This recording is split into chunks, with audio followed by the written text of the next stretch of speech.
Going to make sure that I'm going live on YouTube, because that's what we do.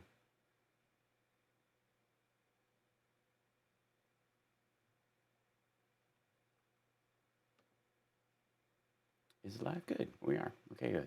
Hi. I've got to welcome everybody. Gather around. We're about to start the show, as you do. Hop back out to my regular camera. There we go. I was having issues with Restream, and I don't know what it is. So we are just on YouTube today, which should save us on some troll management. Yeah, so we'll see. So pass it around. I have come here to chew bubblegum and kick ass. And I'm all out of bubblegum. Live exclusively for WCPT in Chicago, standing up and speaking out, here's Hal Sparks. You know, as the president spends his first weekend out of the White House since the beginning of his pretending to care about the pandemic, I think it would behoove us to sort of have a retrospective as we look back on some of the statements that he said about this. And I do this also sort of preemptively to deal with the certain level of troll hunting that we all have to do these days. In between the bleach drinkers and the showing up at a courthouse armed to protest the democratically elected officials who are acting in the public interest, who have restricted public travel and business for, in many cases, less than a month, if at all, with weapons. Because they fear tyranny, as if showing up with a gun isn't tyrannical in the face of a democratically arranged circumstance where we've all gone, hey, I think this person might be a good manager of my state. I think these folks might be good people. And we as the democratically elected leaders have looked at us, recognized, oh, the dance music is happening today. It's good times. So, in the case of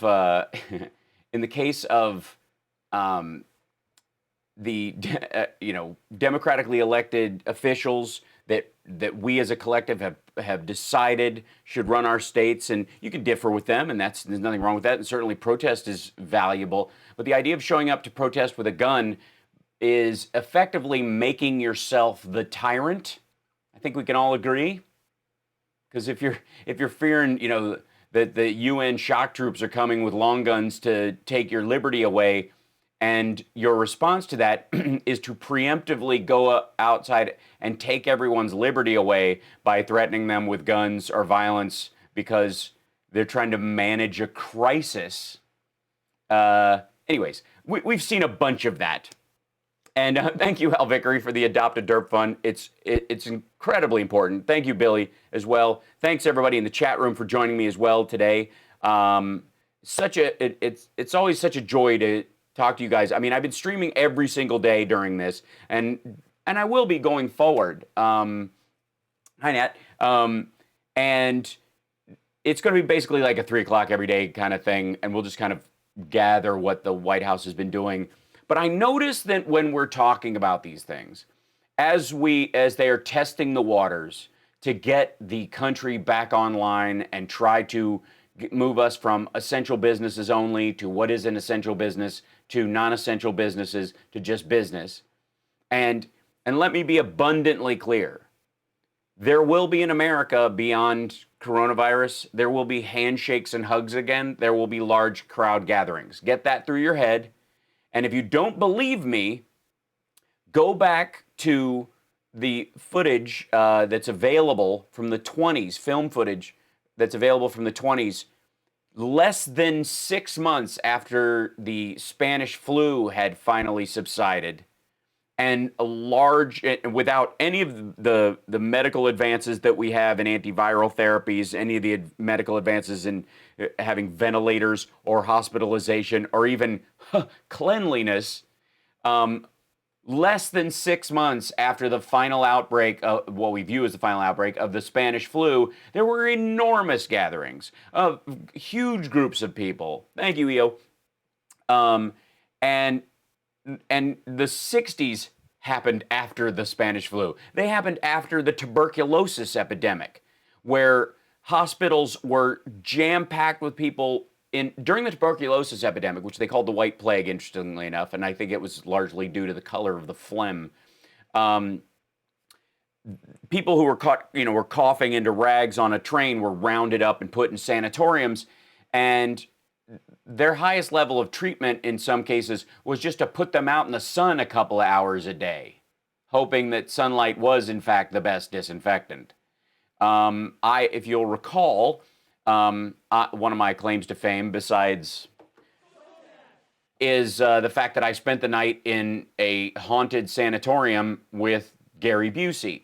Well, the way this place allegedly became haunted in the first place is because it was a sanatorium set up in Kentucky during the tuberculosis epidemic, and up at one point, something in the order of like 26,000 people died in that building alone.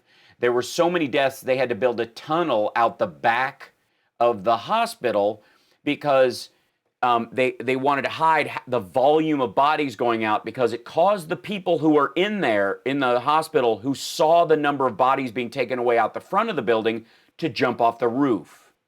So they literally dug a tunnel so that the people who were being treated wouldn't see the bodies. Less than a year later, there were ticker tape parades and large dance gatherings and sports as we know it and all those kind of things. So understand the country will get to that point. So it's a matter of how long, though, because if you said in 1921, it's time we start getting back on our feet as a country and people start going out again, it would have made a tremendous amount of sense. In 1920, even as it petered out, and that was largely because, quite frankly, the Spanish flu killed itself almost over time by killing all the people within its scope. That it limited its R0 not by people not being able to be in contact with each other, but by those people dying in a certain area, all the susceptible people dying, and we just were not as connected as society. So eventually it just burned itself out in many ways that way. A lot of things like that. So there will be a version of the United States and society and all these things where all that comes back. Just know that as a fact. The question is how, and how do you do it while mitigating the number of deaths? Because all those previous situations, there really wasn't a choice. There was not the antivirals and the therapies and the vaccines available, or the even ability to craft those kind of things. There certainly were not enough mechanical ventilators for people. It was mostly hospice care, and you just watched it play out helplessly. And then somehow, almost by prayer, it was over. Even though there were many people working to limit it and stop it and do all kinds of things. So we are now in a new position where we have available to us modern medicine, modern technology, tracking and tracing, all these things that were just non-existent back during the Spanish flu, during tuberculosis, maybe just sort of coming online with polio, for example, and certainly becoming more vibrant during the AIDS epidemic, with testing being an integral part of the human response to the disease, and mitigating therapies being developed until what's effectively a treatment that brings the viral load to zero could be happening, which Gilead was a part of. But one of the first people to, I think there are officially two people who have been completely cured of AIDS, of HIV, and they all happened in the last year and a half because of ongoing technology that's just been developing over the course of 30 years in dealing with this disease.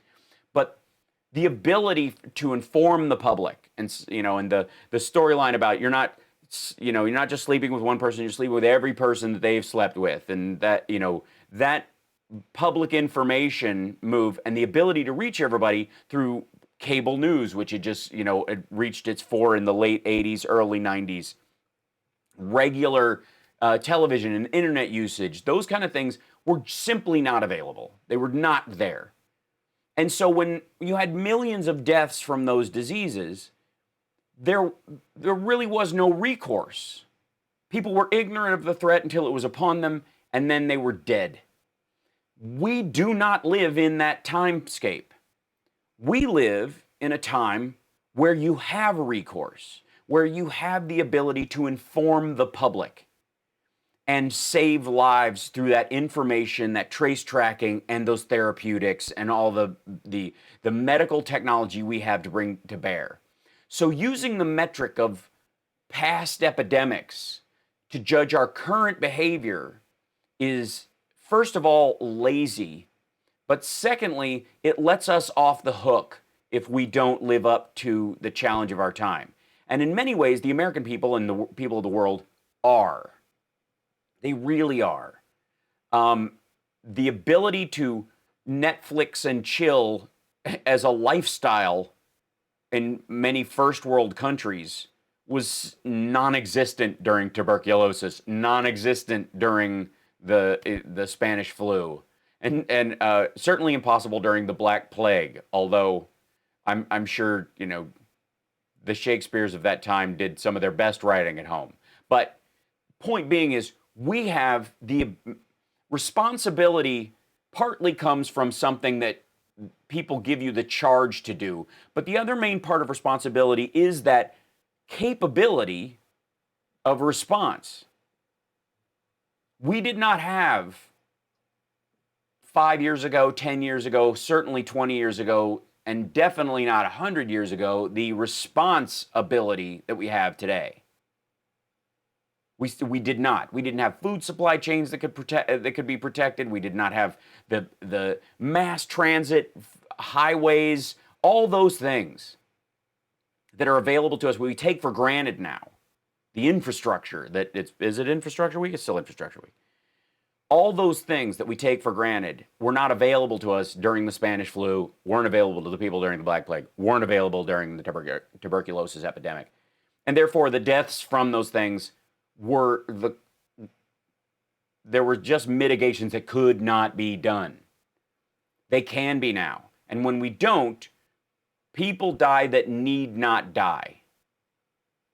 When we come back, I want to talk about some of that mitigation and how the math is incredibly frightening, and this idea that we should rush to open the country again and it is madness. And the continued mitigation is necessary, at least for another short window, with the knowledge that not only will we get back to some sense of slow normal while we track and trace, but also regular human interaction without gloves and masks and all that kind of stuff. That we're not all going to walk around dressed like the Mandalorian, however cool that would be. I kind of, to be completely frank, think that would be awesome sometimes. There you go. We'll be back right after this. It's the Hal Sparks Radio program, mega worldwide on WCPT Radio, Chicago's Progressive Talk. Thank you, Hal Vickery, for the super chat. I greatly appreciate it. And thank you, Natalie, and thank you, Tom, and thank you, Greenseeker 100, and thank you, EO. And I want to miss it. Thank you, Amber and Billy Hutchings. Thank you so much. We'll be back right after this.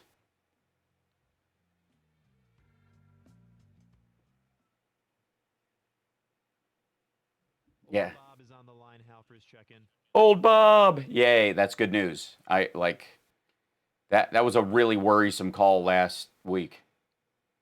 I was worried too, because Joan was reading a story about how someone passed out their home and died a week afterwards. I'm like, eee! He in all honesty, he was lucky he had his attack, his angina attack, I guess that's what it was, at the store. Because he keeled over at the yeah, he was in public. Like that in and of itself was like it was lucky. That was genuinely lucky. It's such a strange thing to feel as lucky, but it's true. Yeah, I'm just glad he's okay. Mm-hmm. He sounds a lot better too this week. Good. A little more hopeful. Yeah, and he's still cracking jokes as always, making me laugh. Yeah, it's such a sweet thing. Like he's such a, like he's become like an uncle in some ways. Like I want to like after this is done, I just hope he's well enough that I can go give him a hug. Like I need to find my way, to Indiana, get down there and see him. Yeah. Such a sweetheart. He's like, "Is there any way I can donate money to the station, help keep you guys afloat?" I'm like, Ah. to give us money. Oh my God, what a sweetheart. I'll join you for that hug if it's safe. Yeah, man. I'm just glad he's okay. It's for as long as he can back. And we're talking about old Bob. He's been a regular caller for a while, and he called into the station. And we were just he's got angina. He lives by himself largely. He doesn't have a lot of interaction, and so we check in on him because I worry about him. I don't he's one of those folks where he's those folks who are on the the edge of it, whereas he's got some semblance of somebody's taken him to the store now. They worked some of that out, but Go back in 60, Hal. thank you. So yeah, and Carl, I agree. Body double. I'm going with body double on Kim Jong-un. Murph. I got a cat coming into my. Get out of here! Get out of here! Good God, Murph. This kid. The background is we're chilling. We're just relaxing by the beach today. That's what this background is. We haven't heard from Steve from the Gold Coast in a little bit, but yeah. This is my Earth simulation, like in Aliens. You go sit and have a video forest. Just stare at a bird on a video screen. This is what it used to be like when we could go outside. Oh. This is Doris Davenport, host of the Doris Davenport Show. All local, all the time. Now let's get back to Hal Sparks' radio program, Mega Worldwide. By the way, everybody who's watching on the live stream, please tweet out the show if you could and let everybody know. We're not streaming on Periscope and certainly not Facebook today, but we're not on Twitch as well because Restream's having some issues going to multiple sources. I don't quite know what it is, but it went straight to YouTube worked, and I'm not messing with a good thing right now. There you go. Anyways, and bless you guys for showing up, and we appreciate it. I know before I get to our first caller, and we have them 773-763-9278. I would like to remind everybody of a bit of the timeline of this mitigation, and the one that I think is the most important. And I want you to consider this, and I want you to mull over the math of this in your head. That 2.5 months ago, according to the President of the United States and all available data, we had somewhere between 11 and 15 cases. 11 and 15 cases. There were 11 people to 15 people who had COVID-19 in the United States. That's all. That's the number. That's how many people in a country of 350 million people. 15 people at most had COVID-19. And 2 months later, we are at 65,000 dead. And now, and by the way, that's with full mitigation. That's with a huge slow the spread CDC warning, everybody stay inside. Everyone, all hands on deck, everybody's avoiding contact, wearing gloves and masks, going to the store. As much as you could expect the American public to do that, we've done it. And with all that, we went from 15 cases to having 65,000 citizens dead. in about 6 weeks. And most of the dead happened in a month's time. The majority of that 65,000 in 1 month, 30 days, from 15 cases. 15 people traveling through the country or arriving in New York, San Francisco, Los Angeles, Seattle.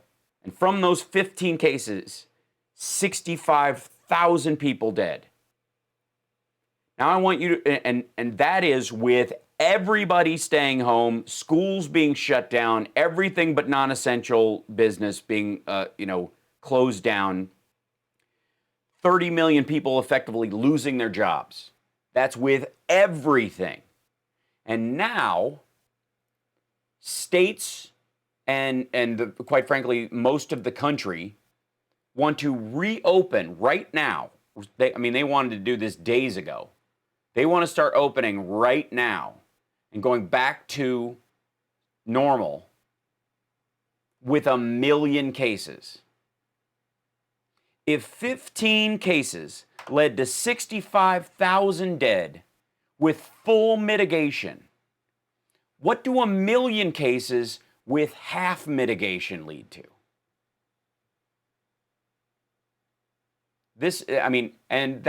And by the way, people in the chat room are rightly pointing out that Trump said it would just disappear, it would just wash through, which reeks of an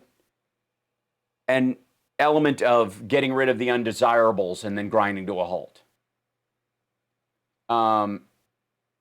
So this is, I would like to remind everyone that as we look back, let me see if I can pull this up on screen so the folks that are watching on the stream or want to watch later can see this. Let me start with, on January 31st,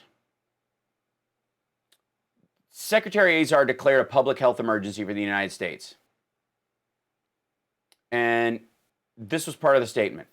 While the virus poses a serious public health threat, the risk to the American public remains low at this time, and we are working to keep this risk low. We are committed to protecting the health and safety of all Americans, and this public health emergency declaration is the latest in the series of steps the Trump administration has taken to protect our country.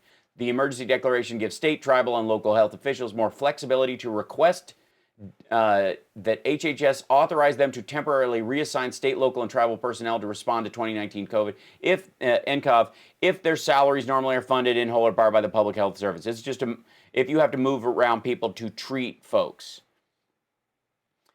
This was on the 31st.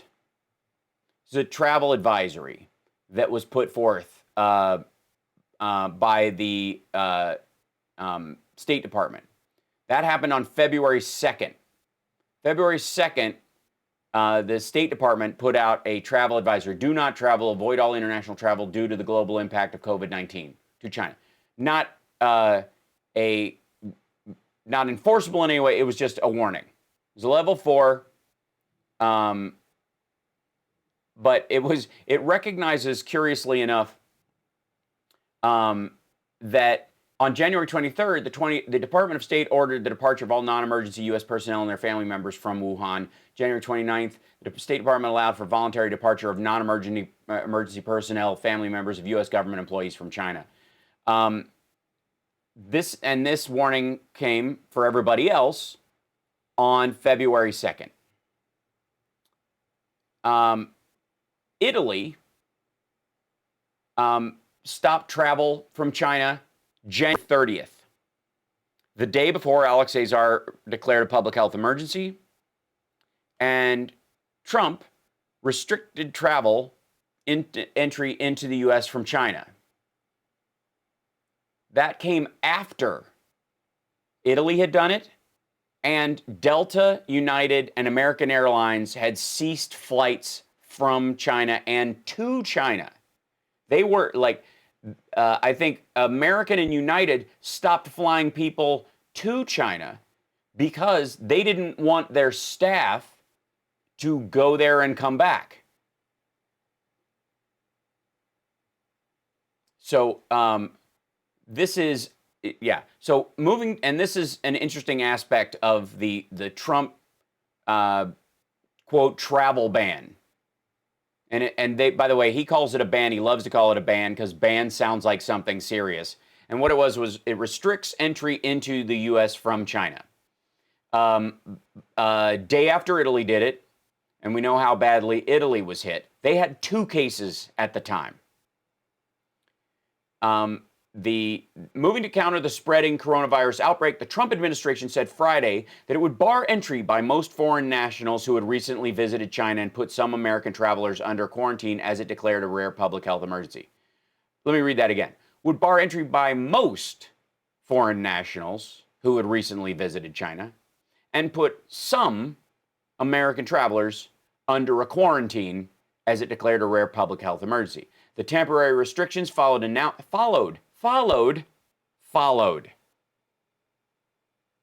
led, followed announcements by American Airlines, Delta Airlines, and United Airlines that they would suspend air service between the United States and China for several months.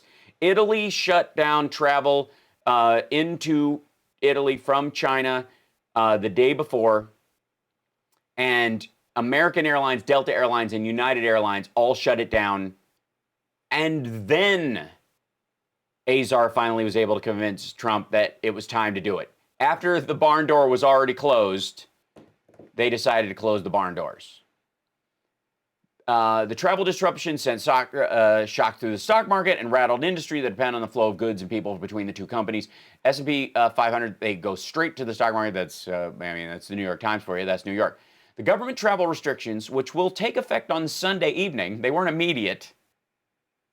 And thank you, Gary Bierman, for becoming a patron and recommending it to everybody. I appreciate that. Bless you. The government travel restrictions, which will take effect on Sunday evening, were announced by Alex Azar, the Secretary of Human Health and Services, who declared the coronavirus posed a public health emergency in the United States. That's the one I was reading before. The administration's action will restrict all foreign nationals who have been to China in the past 14 days from entering the United States. The restriction does not include immediate family members of American citizens and permanent residents, meaning permanent residents don't have to be citizens. So the idea that he was saying it's just Americans coming in. Nearly 3 million Chinese residents traveled back to the United States in 2018. Traveled to the United States in 2018, according to a federal database on travel records. The travel restrictions and the airlines' announcements showed how rapidly concerns about the virus have escalated into a grave test of global economy, for which there is no recent precedent. 3 weeks after the first virus-related death was reported, China has found itself increasingly cut off from its biggest trading partner in the United States and many other nations. Chinese officials said on Saturday there would be an additional 46 deaths in the country, the most so far in a 24-hour period. Oh, how young we were. The importance of this and the recognition that Trump's restrictions, which were only about non-citizen ethnic Chinese who weren't already married to someone, and had no implications for permanent residents of the United States or people who had green cards who work here constantly. H1N1, H1N1, what's I'm mixing up my diseases and my visas. None of the high-level work visas, the executive visas, were affected by this. And Azar made the announcement, not Trump. Because they just thought it would, this would be a temporary thing. It would go away. They could do a little disaster econ. I got to take a break. When I come back, we got to check in from old Bob. I blew through that whole break. I was there's a lot of information to get out. But I just want to remind anyone who calls in and goes, Trump, I cut off. I did the best. I cut off. Travel, we banned, we stopped very early, and no one wanted to do it. No one wanted to do it. Yeah. Why'd you do it after all the airlines, after China stopped travel out of Wuhan, after Italy, after 40 other countries? Because that's leadership. We'll be back.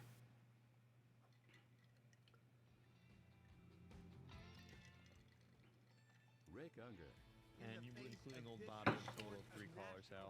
Okay, great.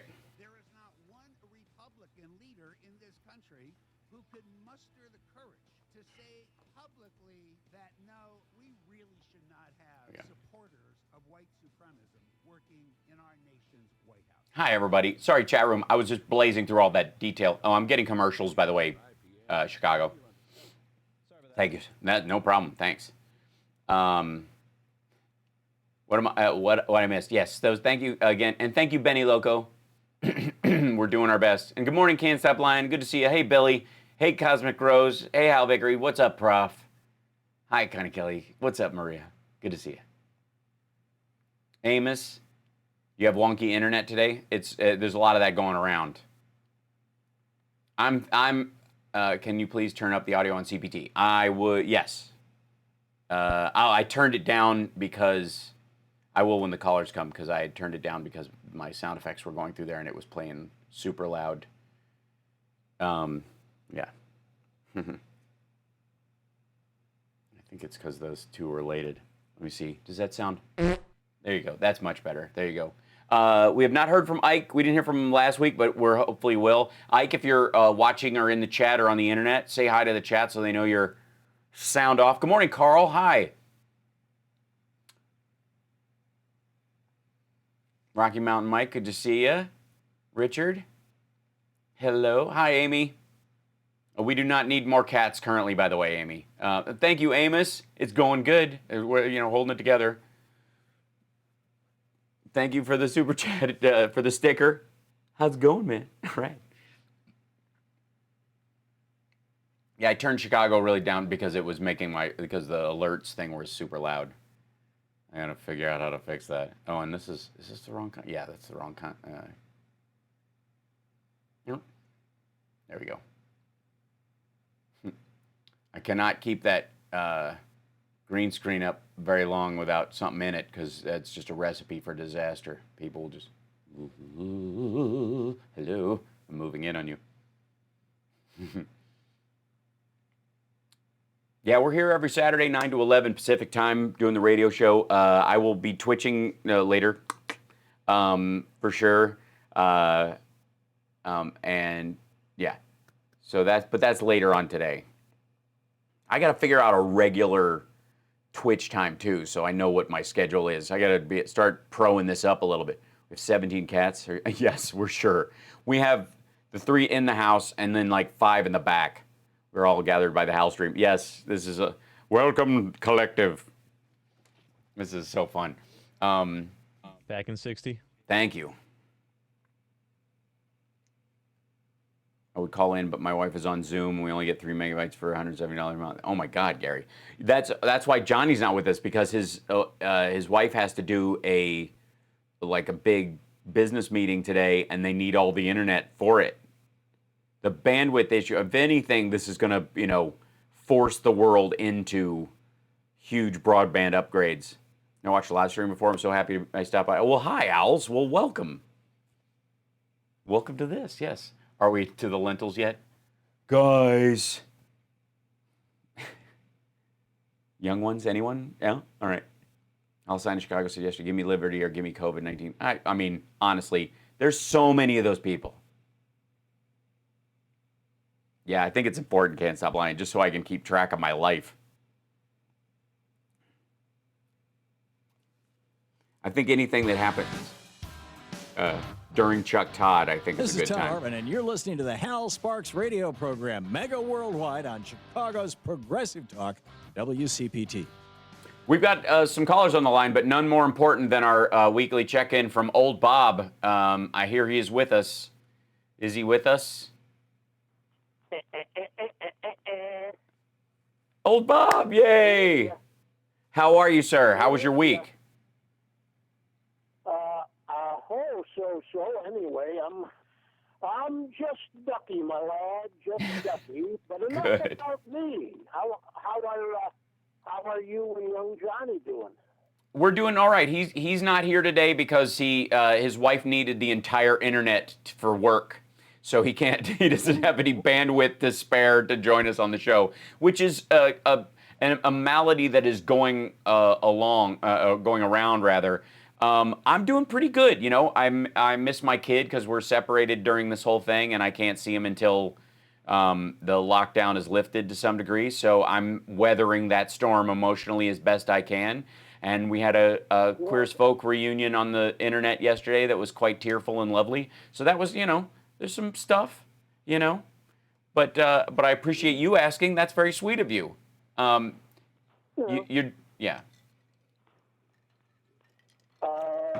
Well, Thoughts? I'm glad to hear things are going along. They are. Whether we like it or not, right? Well, you know, last week, as best I can recall it, you were working on a list of little Donnie von Ladyfinger's greatest hits. Yes. Yeah, we're compiling, you know, my, you know, as many samples as I can get. Once it was reluctantly aroused. It was hard to get it aroused, and it is hard to get it aroused, but we got it aroused. You know, that there's so much out there that it is like looking for hay in a needle stack. Yep. And, you know, every time I go after one, I'm like I get wounded and have to pull back. But I will do my best. You know, and partly that's what I was going through today with this constant. There are two big, you know, references he always makes. One is we had the best economy ever, which, by the way, was a first of all, the economy was on the exact same arc it was when he came into office, and he was constantly gassing it and stoking as much fire as he could. He was artificially shoveling more coal into the engine. It was all borrowed coal because we're doing, you know, he's got double the deficit of the Obama years. He doubled defense spending, which is another way to, you know, artificially infuse the economy without actually creating anything. And, you know, for a long term, you know, stuff we're going to blow up later, not like bridges and whatnot. And then giving a huge tax break, which is a fake infusion as well.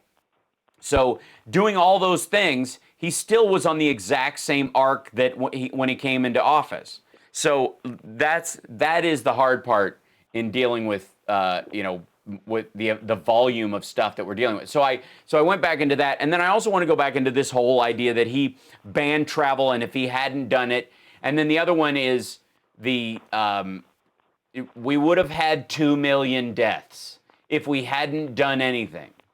We constantly hear that. That's his one thing. They were talking about 1 million to 2.6 million deaths. He keeps mentioning that. That number is based on zero mitigation, taking no effort and no action. And if you're the leader of a country and that's one of your options, you're a maniac. Am I wrong in that respect? If you're thinking, well, what if I just let it roll? What if I let it just steamroll the public? I mean, I can hide up here, right? I can hide away. What if I just let it go? And you know, that whole, he was like, rat 'em cowboy, when he was saying, somebody said just rat it out. Some people were saying we should just rat it out. We should just let it rat 'em cowboy. He even said rat 'em cowboy. You know who said that to him? Him. That was a voice in his own head. He later admitted that he asked Tony Fauci that very thing, that he was the one that brought that up. So that's part of the gathering. But I feel like the between the Biden campaign and and the Lincoln Project, they're making compilations of all that video, and I'll just counteract them with facts. His statements with facts every Saturday as best I can. Well, I was just wondering, I don't know if anybody brought it up, but on that list, I wonder if should be added the fact of the one ability he seems to unfortunately have at least some success on is his ability to find methods of destroying good government by through his cabinet picks and department heads that he comes up with that just go out like termites and destroy whatever he puts them in charge of. Well, yeah, I mean, he just got rid of the IG in charge of the Department of Health and Human Services, because they're the ones who would oversee where the funds at HHS that were mandated by the CARES Act and the extra money that was given by Congress and the $8 billion that they gave to fight COVID-19, where that money was actually going. And if we had, here's the weird part, if we had a real billionaire president where he really was worth over, $1 billion, and he wasn't just lying about it and had been lying about it for decades, we wouldn't have to worry so much, because we wouldn't worry that he was shoveling money out to his cronies to pay some of his debts the way he did with his fake foundation. But we really do have to worry about where that money is going, because without his properties were in the red before he became president, and they've gotten worse since because of bad practices. But the only thing keeping them afloat is the government spending at those properties. One of the reasons he does as much golfing at his own properties and staying at his own properties as he does is to pay the rent, is to pay the mortgage on those properties using taxpayer funds. He gives his salary to charity every year to the tune of like $400,000, and he makes a big show of it. But then he takes somewhere in the area of, he's taken 342 years of presidential salary in payments to his properties, one of which is now his home address in Florida. So, yeah. We have to take a break, Bob, but I'm so glad you're well, and I appreciate you asking how I am. That was very sweet of you, and I'm glad you're doing all right. You sound chipper. Hey, we got to keep you going. We got to keep you going. That's right. I got to keep soldiering through this. We're all at that like one foot in front of the other part. I find great inspiration in the movie First Man, among others. But that idea of just stoically going, as bad as the setbacks get and as hard as they can hurt and as much as there's, plenty of sadness to go around, you stand up, you step forward, and you do your best to help as many people as you possibly can. And there's so many people doing that every single day that I find that inspiring, and for those people and their safety, that's who we continue to stay at home and mitigate and all those kind of things. And for people like yourself, Bob. So thanks for calling in, brother. We'll check in with you next week. Please have a great week. This is Hal Sparks Radio Program. Thank you, sir. The Hal Sparks Radio Program, mega worldwide on WCPT Radio, Chicago's Progressive Talk. My dream is that old Bob eventually moves to Los Angeles and voices a chipmunk in Disney movies. It's a dream, and I know it will happen. Anyways, we'll be back right after this.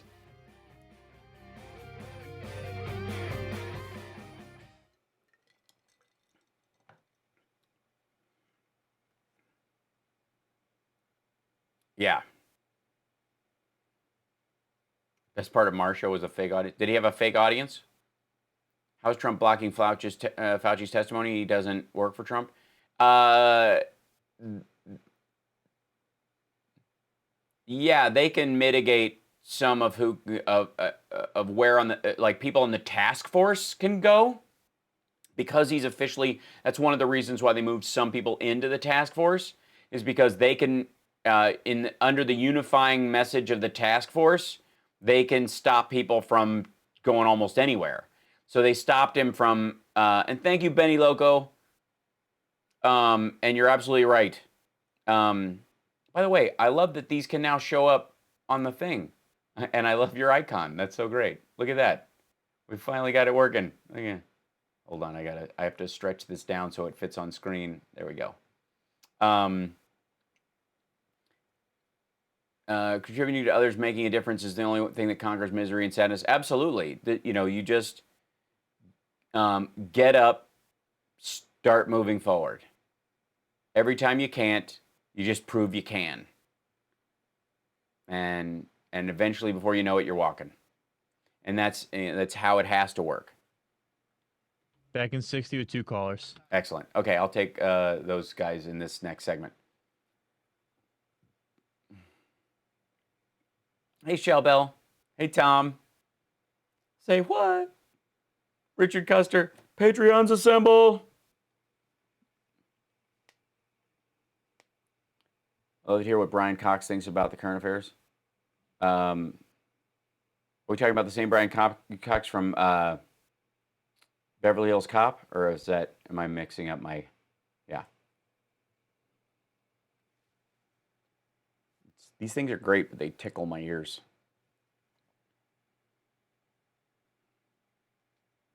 Your icon looks like Taylor Swift and cats. So good. And by the way, yeah, everywhere Bill has like vintage back in the day video of audiences clapping. I see, gotcha. So he just like, does he just hit a button and they play it? Yeah, thank you, Natalie. And by the way, thank you for the PayPal as well. I saw that. Bless you.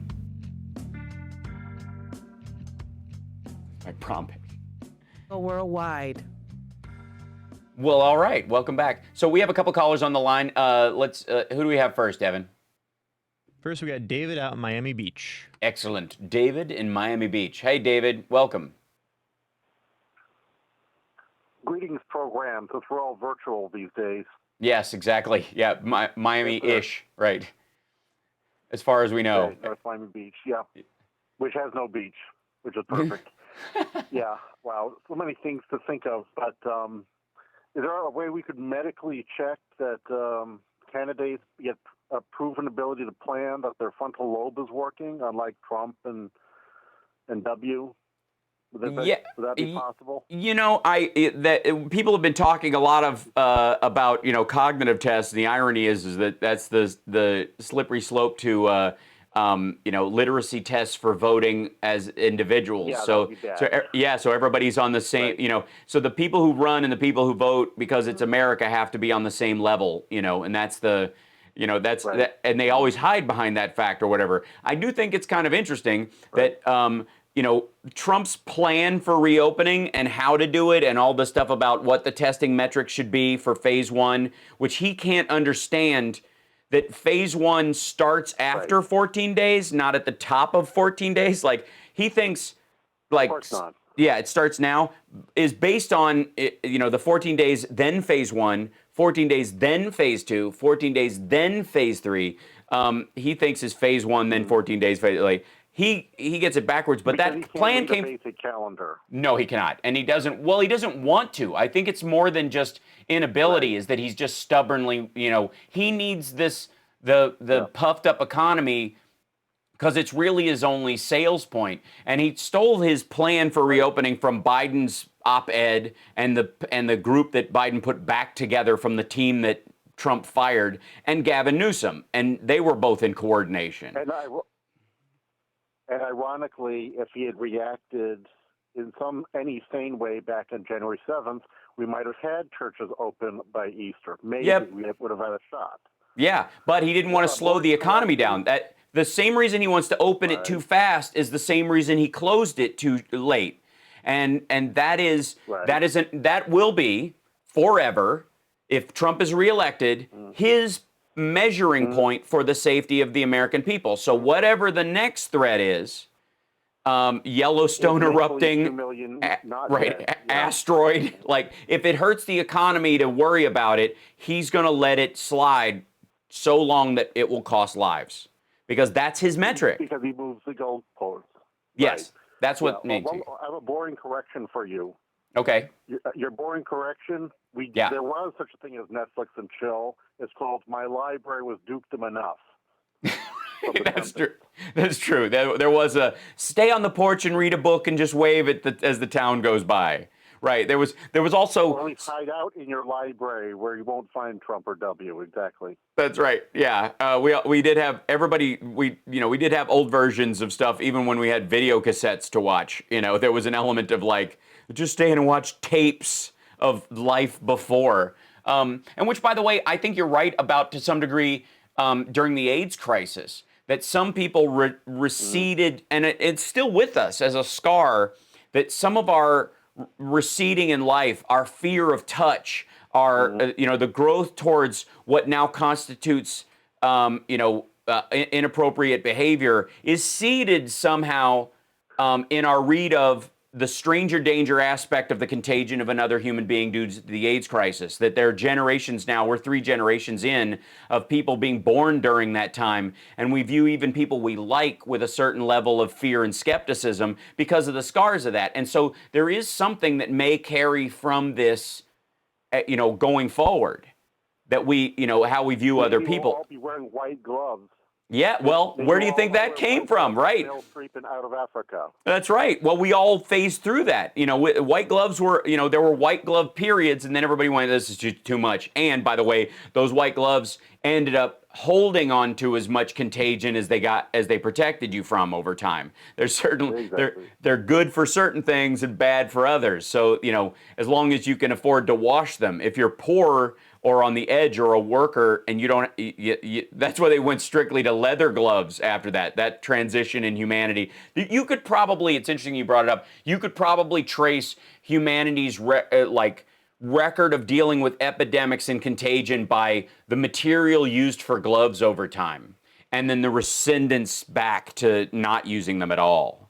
So it's on that note, I guess I'll look for my old beak mask like they used during the Black Death. Yeah, right. The big plague doctor. Yeah. So the air took longer to get through your face, which they were like, maybe if your nose is longer, the air filter. Yeah. Yeah. The virus will it'll get winded running up your nose and decide to just quit. It just goes like it's running stairs and it's. Plan. Yes, it could work. It could work. I appreciate the call. But it was a plan. That's right. I appreciate the call and the gentle correction. You're absolutely right. That's excellent. Thanks so much. And go get some sun, but stay away from other people. All right, there you go. And Devin, who else do we have? We got a couple minutes left. We can get to them before the end of the hour. Next, we have David, but from San Francisco this time. Oh, right on. Hey, David. Are you with us? Hey, Hal, Johnny. Yeah, a couple of things. Since you're a registered cartoon character, Hal, I want to test. I'm a big fan of Thomas Paine and Ben Franklin. Coming up with catchphrases during an epidemic or during a crisis is a big deal, right? So, as a registered cartoon character, what do you think we could do with wisps and clouds? A wisp of an epidemic, a cloud of an epidemic. Oh, right. And so I was thinking along the lines of nip a wisp, stop a cloud. Right. And shelter from the storm, because that's actually, there are different gradations of it, and really that's what it's already a Bob Dylan lyric, but that's effectively what we're doing. There's getting it out of the rain, and then there's knowing that a tornado is coming and staying inside until the tornado passes, right? Not just going out because the noise has died down. And that, maybe that's an analogy that people in certain areas of the country that feel the need to open up because they don't feel as affected because there's not any testing in their area, because their trench is dug so deep they can't hear the storm outside their door. That's a big, wisp of a cloud, or is sort of the generalized feeling of the common cold. The flu being what it is for the people who are susceptible to it, but this is more like having a tornado at your door. And there are people. Well, as a matter of fact. Out here in San Francisco, we shut down the convention center on February 5th. February 4th, they discovered that there was an infected guy in our convention center. And so the next day, the mayor shut it down. She just said no more shows. And the next show was going to be Facebook. Tens of thousands of people from all around the world coming down to San Francisco, go into an infected building, and then heading back home. And then the show immediately after that would have been game developers, video games from all around the world coming down to there and then heading back out. So we stopped 2 shows that would have poisoned the world. Right. Okay? Yeah, no, there was. So our death count as of Thursday is 25. Yeah. And not 25. Yeah, 25. Go ahead, Proper. Yeah. And well, it's the same thing with like Las Vegas. I mean, I have to say, like the casinos are boarded up, literally. there? Yeah, we got it. I thought you were in the middle of saying something there. No, yeah. So we're at the end of the hour, but because we stopped them. yes, absolutely. I mean, in Vegas, they're literally plywood over the doors. We'll be back. It's the Hal Sparks Radio program, mega worldwide on WCPT Radio, Chicago's Progressive Talk.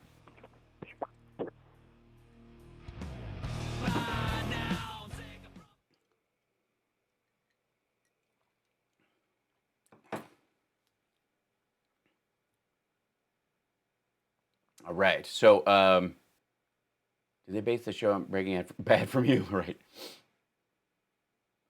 Brad should have been Breaking Brad. That's not a bad Twitter handle. Just saying, throwing that out there.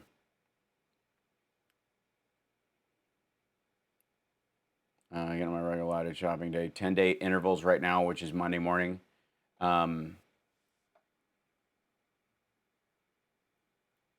That's a pretty broad interval, Carrie, although I find that's pretty close to what we're doing. I don't know that I think the last time we went was over a week ago, so it's probably 10 days. Yeah.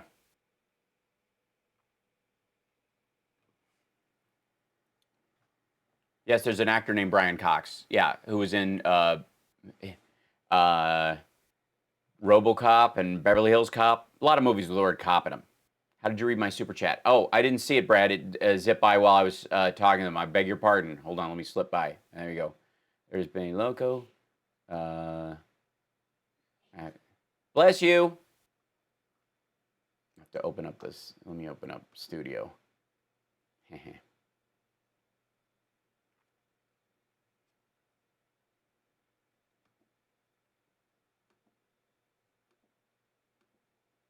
you go. Say what? Thank you so much. Okay, there's the live chat. Bless you. Everybody sneezes and we're like, what? What is that? What? Cat hair? Okay. That's how long my salad lettuce lasts. Yeah, that's exactly it. I have noticed, and Carrie, I'm curious about this. Have you noticed that you've started finishing stuff you never finished before, like whole containers of peanut butter and whole, loaves of bread? I feel like it's like Depression era, like grandparents, like, well, there's 2 slices left and I could toast it. Thank you, Bob. And Brad, I'm scrolling back to see that. I got to find a way to open the YouTube studio so I can see what's what. It should keep track of what it does, but it's such a strange thing, like how it loads in and how you get to the where do you go, you sucker?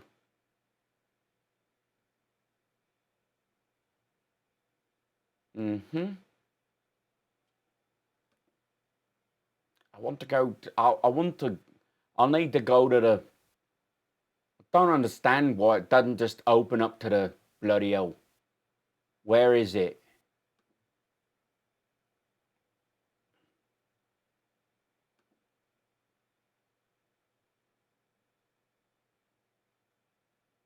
Was this just?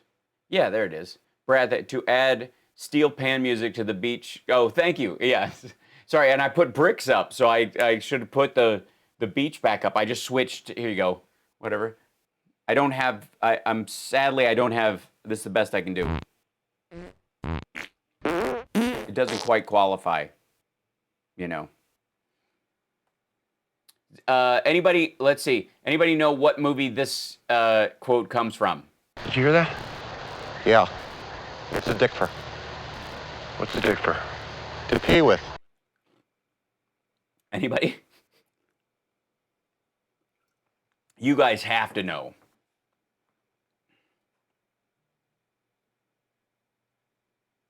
Our Target started returns the other day. That's interesting.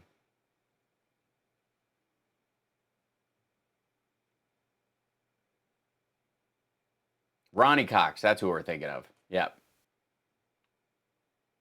Isn't Brian, though, the one that was, is that the guy who was in Braveheart? Yes, I am definitely heading towards a mullet. It's getting substantial. I need it to get to like here, though. I'm trying to decide which mullet to go for. No, Carl, close. Close. Two of the same actors.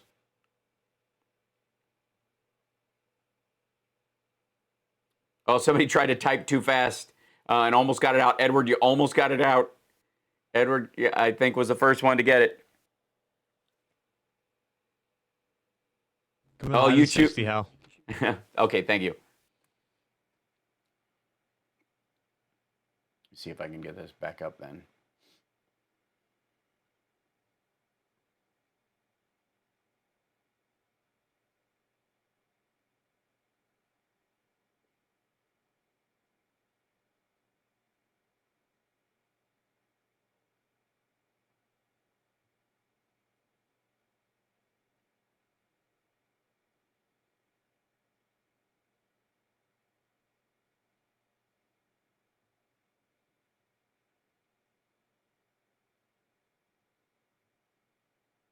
Good grief.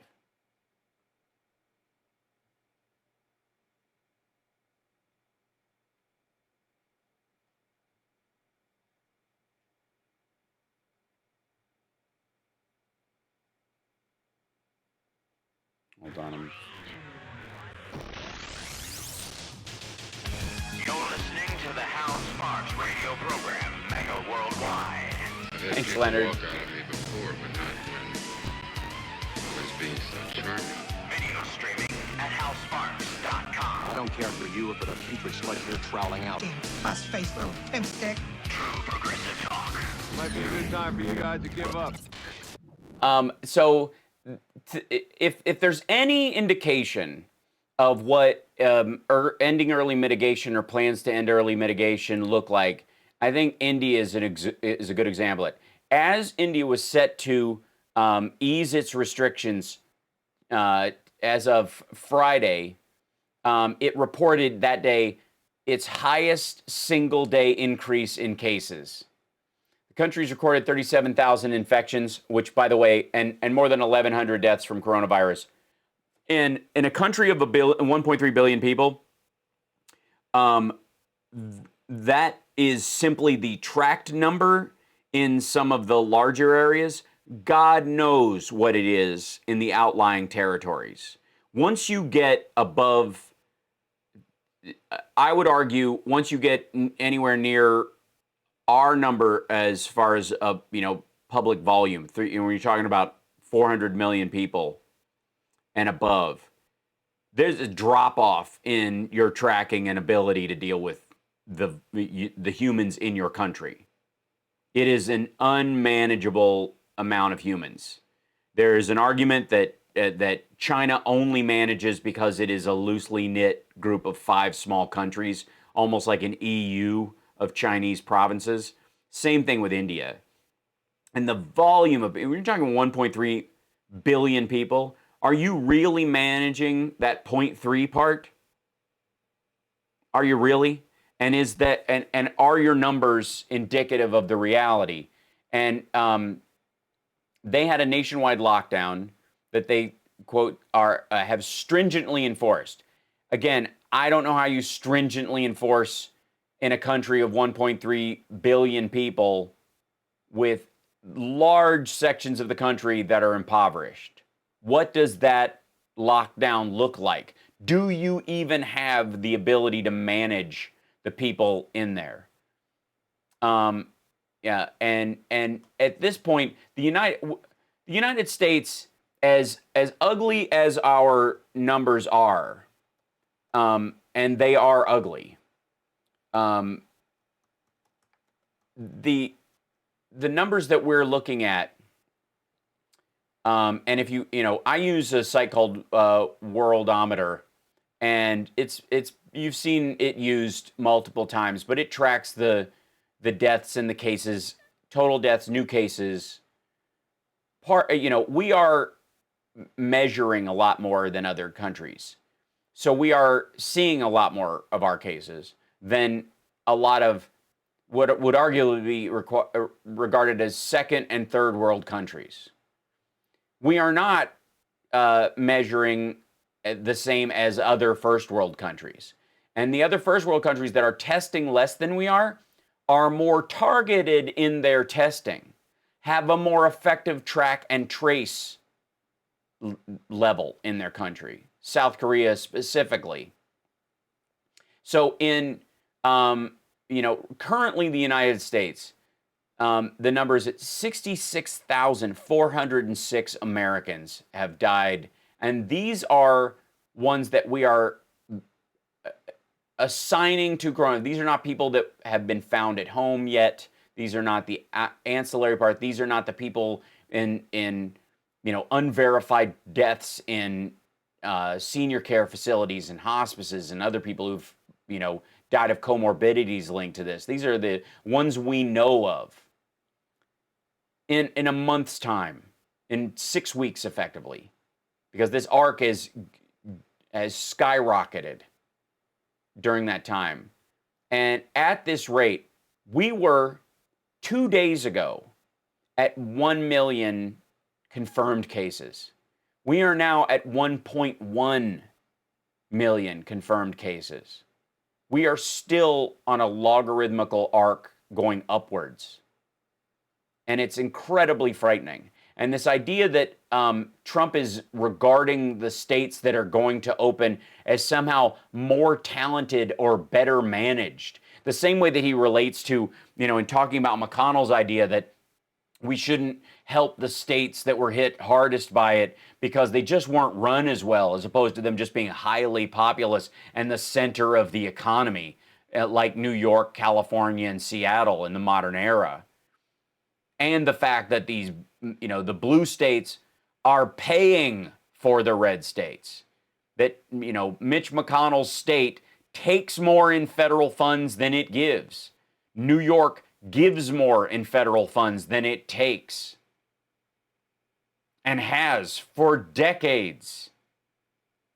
The enormity of the debt that Kentucky, Tennessee, Indiana, Alabama owe to the states like Illinois and New York and California and Seattle and Texas and Florida, for that matter, is immeasurable because they do not exist.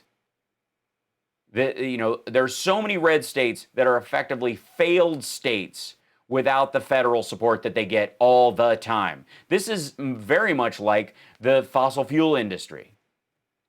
Now, the fossil fuel industry itself was incredibly subsidized early on because of its recognized value as a type of fuel and how much it would give an advancement to the United States economy and how that added to lives for a certain amount of time. And all like hiding the catalytic converter and adding lead to gasoline aside, the benefits of oil were recognized early on, and having access to it and the ability to process it and use it for transportation and other industries and as a fuel source, along with coal and those things, were helped along by the government purchasing large amounts of it and industry, subsidizing those purchases for a long time. The way renewables weren't for a long time, and the Obama administration was hit for picking winners and losers was the idea. Well, we picked winners and losers back in the early years of oil and gas. And we are still doing it to this day. And the president bought 75 million barrels for the strategic reserve after the negative oil price passed because art of the deal. There was a time when, not less than a week ago, where we could have filled the strategic oil not only for free, but they would have paid us to fill it. The president let that pass because benefiting the economic strength of those industries internally was more important to him than filling the strategic reserve from anywhere else, by the way. We could have taken that gas and oil for free from other countries and allowed our own industry to maintain their volume and pay it out if you were trying to protect those jobs and those kind of things. You could have even gotten the oil and gas for free from other countries. Mexico, Venezuela, the OPEC nations, Russia even. They had so much oil they couldn't get rid of it. Negative futures. And they're going to be below $30 a barrel for the foreseeable future, and they know it. It's looking like 23, 25 fluctuation over the next year. And Richard is asking how well do you think the Kentucky Republican Party will fare once McConnell is gone? That's the big fear and why there's so much support behind McConnell, because Kentucky has no secondary worth other than having that point. It is not a crucial state economically. And I'm originally from there. It is a horse and tobacco state, which is not integral to the American economy, for the record. So understand that without McConnell being there and him being the leader of the Senate, Kentucky loses a lot of its standing. And so there is always going to be extra effort put into maintaining any state senator position or House leadership position, regardless of the value of that state's, that state to the national economy, or the wisdom of having that person run things.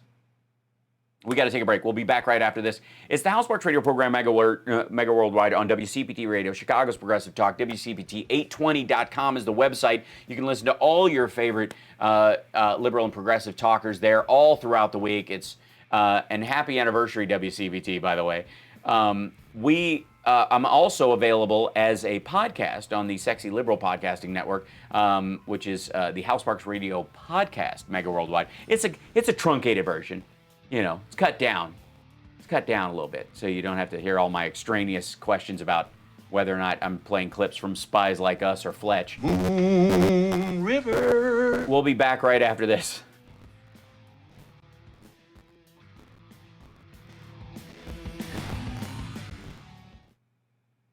Hey, Hal, that actually reminds me. They told me to have you record a happy 15 years WCPT thing. Would you be willing to do that for me?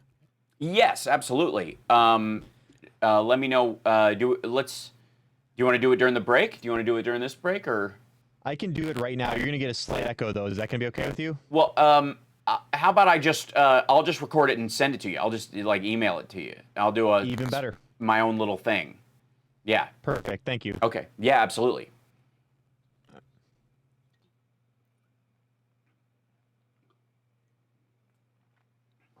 Aw.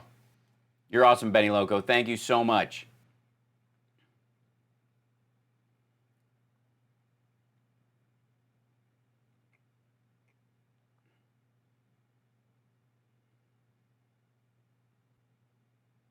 Yes, Kentucky is a bourbon state. It's true, but the alcohol output of it is equal to like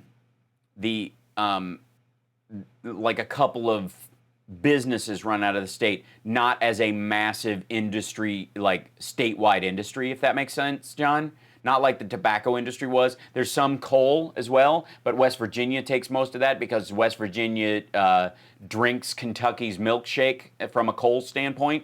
We just get the waste product in the water in eastern Kentucky. Thank you.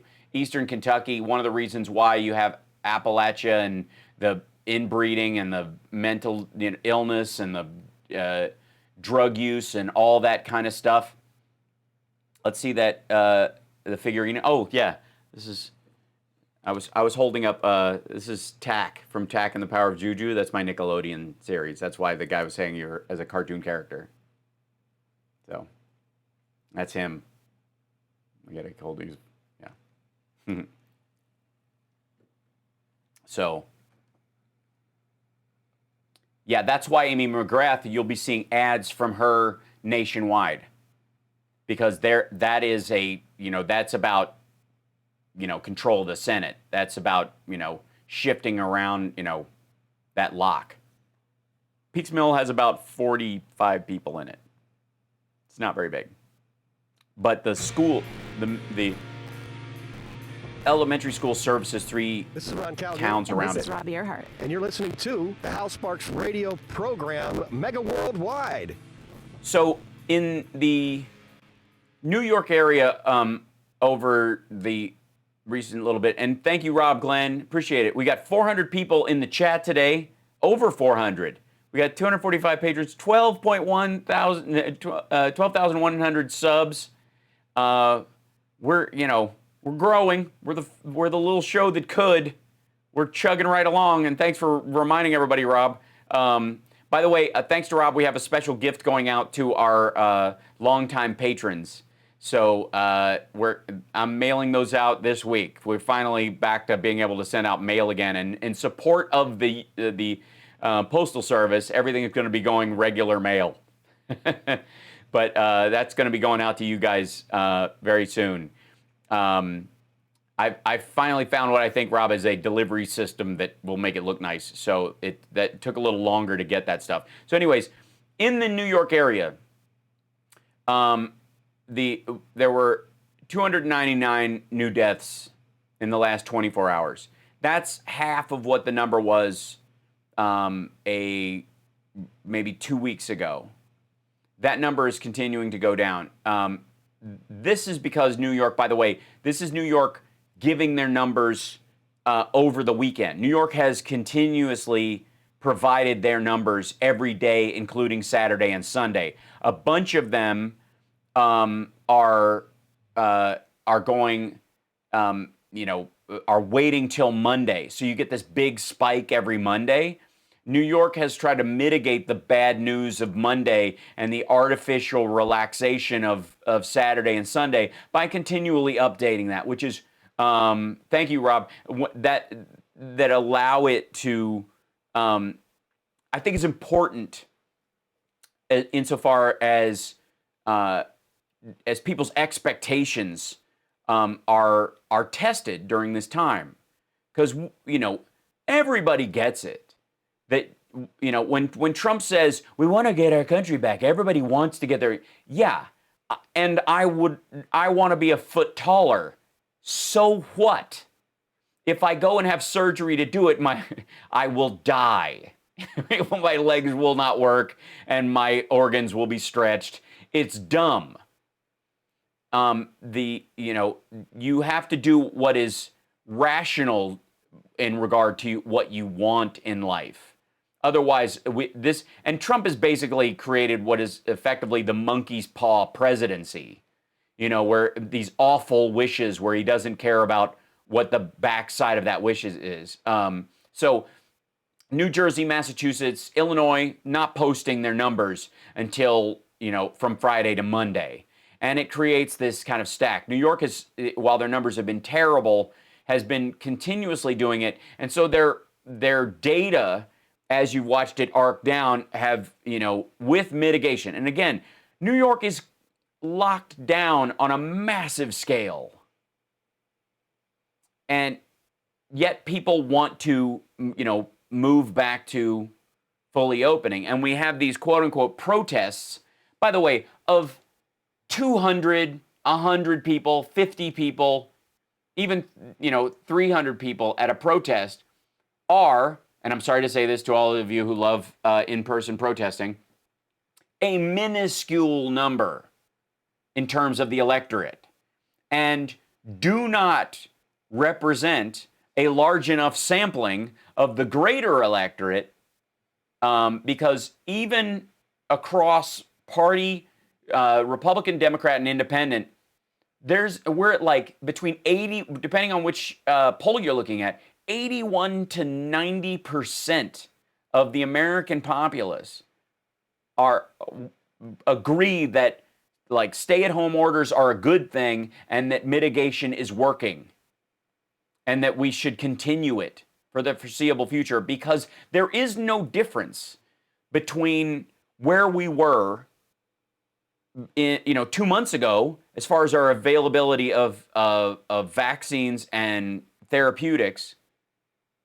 That is effectively no different. We're in the testing phase, but the availability of stuff is no better than it was 2 months ago. The difference is largely is that mitigation has lowered the number, and we have learned a lot about whether or not ventilators are a good idea, and when they are used, how to use them. They are, more and more people when they're put on ventilators are put on one facing down, laying on their stomach. There are variations in how the treatment is done, how long they wait to put you on one, and all the other things that they flood your system with as far as antivirals and antibacterials.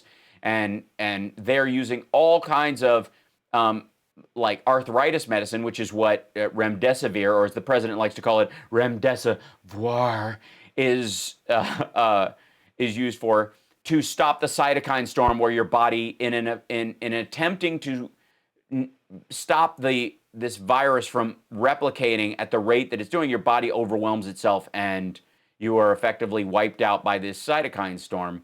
They are moving to those kind of treatments to stop people from dying. And that mid zone of people who are susceptible to that, they are waiting longer to put you on a ventilator. They are using those therapeutics to keep you from requiring one, and then heightening the amount of blood oxygen in your blood that you have, using other methods. And that's the process that New York and other states have learned in treating this, because most of the information they were getting from other countries in how to treat it was based on what those countries' priorities were, especially China. So it's incredible how fast, like, looking at the charts, looking at the medical advice, looking at the information, that these folks, that are on the front lines of this, and especially because you've got different doctors, different people in different specialties being put on the same job, all those different eyes looking at this particular problem have brought an interesting mix of medical information to this and advice. So you get a curiously overlapping group of medical specialities where somebody who might be hyper-focused or have blinders on in their field might be put into a new area and suggest something that might see that something isn't working and suggest something else. The danger of this and the how fast moving it was and how overwhelmed hospitals, especially in the New York area and in California, were, that doctors were able to look at it with a pair of fresh eyes. And so you have New York, plateauing effectively after a spike. That's the danger of where we are right now.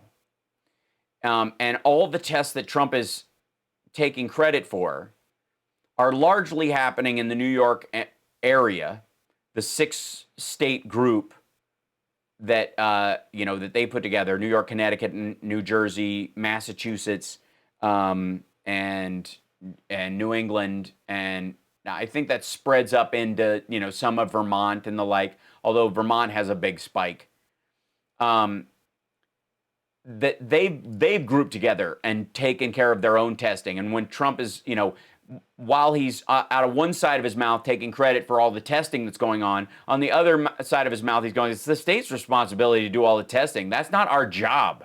We're not in charge of testing or testing supplies. That's up to them. And yet, as the tests get rolled out by those states, he's going, look at all the testing we have done. And so, he uses the same. He cannot give the states a hand up from a federal level because he's too busy using that hand to pat himself on the back every day.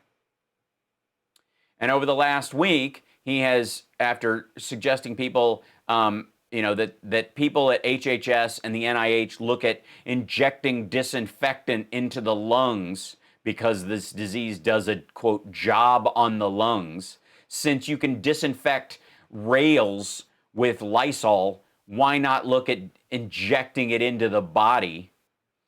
And mixing with that, his attitude, and blasting it with light, which Lord knows, I'm hard pressed to pick up where he came up with that from, other than tanning beds and vitamin D. That's the best I can think of. Or the idea he seems to have gotten it simply from the fact that direct exposure to extreme sunlight without any humidity kills the virus, so why not do that to the body? Never mind the fact that skin cancer, anyone? I mean, all right. So lay that on top of his hydroxychloroquine attitude. That hydroxychloroquine itself, was his big push.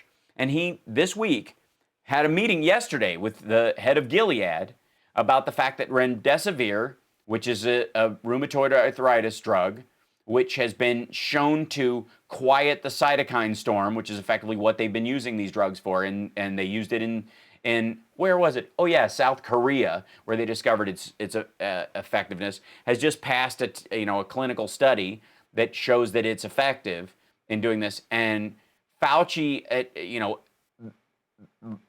basically said that in the Oval Office gathering that they had. Trump has reluctantly admitted that remdesivir has some efficacy in dealing with the cytokine storm aspect of this disease, which is one of the reasons why it's wiped out as many people as it has, and has shortened the amount of time people can be in the hospital. And one of the things that's more deadly about this disease is as people are on a ventilator longer, they die. And so by limiting that amount of time, shortening that time, and not letting them ramp up to the point where they need a ventilator, which is caused by that cytokine storm and the inability of them to get enough oxygen into their lungs, using those drugs to keep the cytokine storm down seems to be one of the ways that's helpful. That's remdesivir. The president put all of his eggs in the hydroxychloroquine basket for reasons only known to his stockbroker.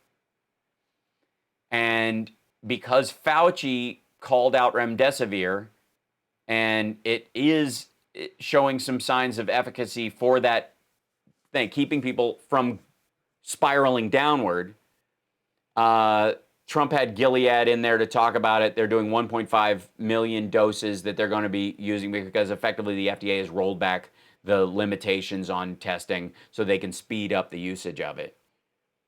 While Trump was dumping hydroxychloroquine into the VA and ignoring any studies on remdesivir. Remdesivir, is sort of picking up the slack in some ways. This is, and by the way, this is not a good thing. This is just the best they can do currently. When we get back, we got to take a break. When we come back, we'll talk about Fauci being blocked from, Steve G in our chat room brings up Fauci being blocked from testifying to the House, but not the Senate. Let's see, who runs the House and who runs the Senate? Why would that be? We'll be back.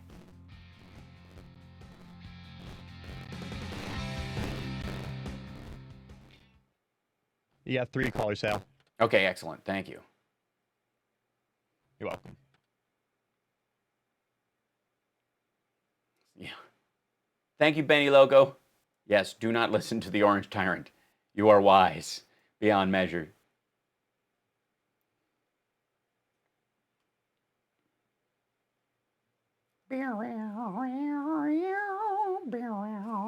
That's what I think of.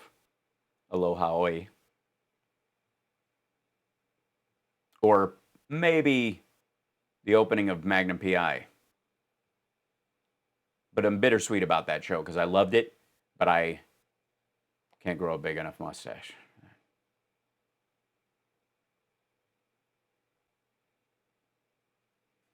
I tried microwaving cookie dough and it exploded. You have to take it out of the tube, right?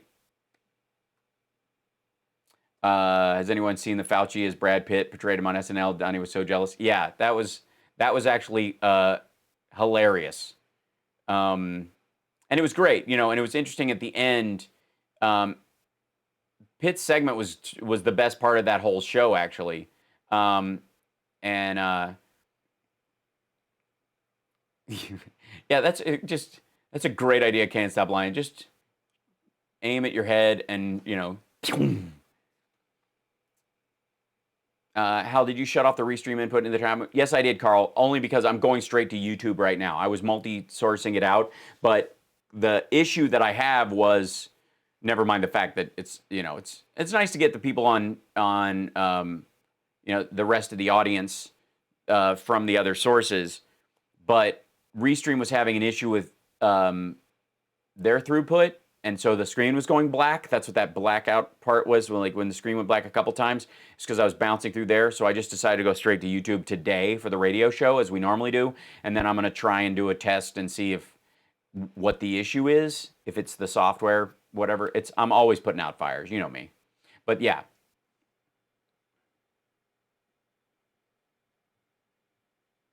Wait, making butter in a crock pot? What's happening? Yeah, so that's what Carl was asking about the restream input. It also makes Carl's job easier. Back in 60, Al. Thank you. You're welcome. Yes, absolutely. How you holding up, by the way, Devin? Doing pretty much, getting through. Shut up, Nikos. How you doing, Hal? Yeah, we're best we can. Keep calm and carry on, as you do. We'll take the calls as soon as we come back in. So. Got it.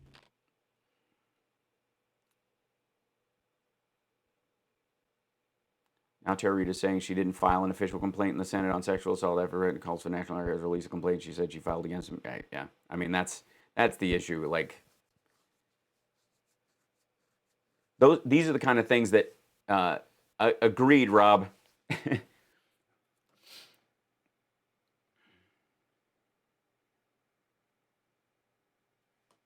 We'll take some of these.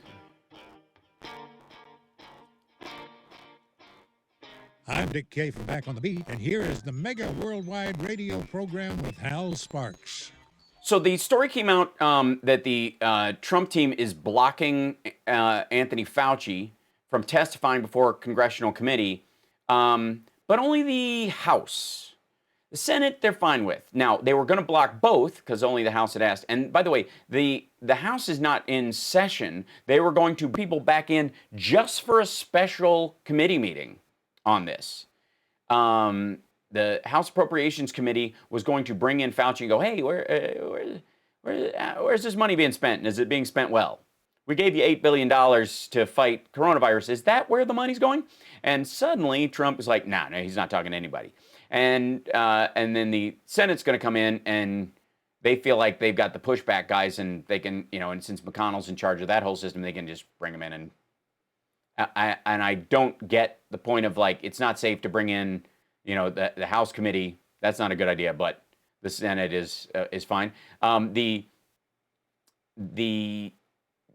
mean, it's hard to, it's fairly obvious that the reason that Trump is okay with the Senate doing it is because McConnell's in charge and they will, shorten it, limit testimony, do all that kind of stuff, and that the House won't get into the actual spending aspect of it. The Senate can be largely show-oriented. And so that's what they're pushing back against, because they effectively don't want him to become fodder for an IG report, a secondary IG report. So the question I think a lot of people have been asking is, how is it that Trump can stop Fauci from talking to the House or the Senate if he so chose, since they should be able to call forth, somebody from the NIH or the CDC or any of those things. The way they do it and why a task force gets formed, one of the secondary reasons you form a task force around a problem and you bring in the people that you need is that you can also control the message. The idea is that the task force will be the bottleneck by which information on the COVID-19 response comes from the government, and therefore it's not a matter of testimony or him doing his job as working for the CDC or involved with the NIH.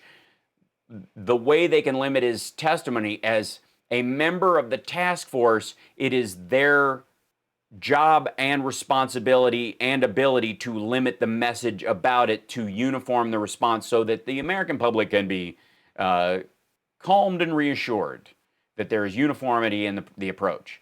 So basically, by putting Pence in charge and having all those folks on the task force that might be effectively blowing the whistle on a major level, including Fauci, who, on his own, when he's straight off the reservation and they've let him talk early on, has really been one of the biggest critics of the president's response. even as as diplomatic as his language can be at times. So that's how they stop him. If on his own as a member of the NIH or the CDC or in on any of those teams, the House or the Senate could call him without presidential approval, and he would have no way of stopping them. The fact that he's a member of the task force is the way he can stop them. So the worst thing that can happen to somebody that you want to get proper information from in terms of this threat is if Trump puts them on the task force, because he can stop them from talking because of that, because it's up to them to, it's like, and that's why they're saying it's a wartime thing. We're in a battle, all those kind of things. That language isn't just accidental or macho. It allows them to use, sort of precedent about messaging to limit testimony, limit availability to the press, those kind of things. So that's where that comes from. We got some calls, so let's take a couple of those. I want to be able to get to those. Who do we have first, Evan? First, we have Eduardo out in Chicago. Excellent. Hey, Eduardo. Hey, how you doing? I'm good. So I was telling your screener, what do you think about some extra funding so some of these people in nursing homes are in a better situation? I was just reading where it's like $100,000 to, for the costs of an individual to be there. That's if you'll notice, incredible. yes, if you notice the, and it's in some cases per year, and a lot of times that's a split cost between Medicare, Medicaid, any disability that they have, and what the family pays.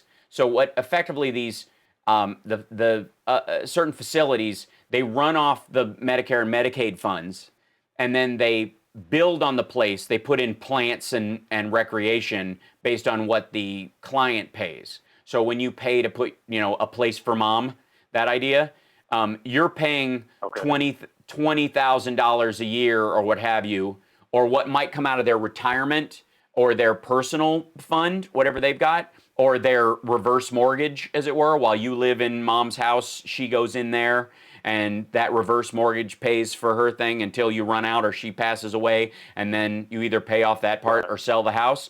That's how the number has grown over time. And if you'll notice, my mom works in home health services. So she was in Kentucky. She was one of the people in charge of going around to hospice care facilities and elder care facilities and making sure that they're not, denying medications, putting out cigarettes on the patients, beating them up, treating them like crap, doing all that kind of stuff the horror stories that you hear. That's their job. They go out and make sure that they maintain that. Now, their point focus, and if you'll listen to the language coming out of the White House, their point focus is Medicare and Medicaid funded places, right? You hear that repeatedly. Well, there's a lot of elder care facilities that are not low end, impoverished kind of elder care facilities that are not getting that kind of money because they've lost their funding because they don't live up to those standards. But they do, they're kind of like unlicensed daycare.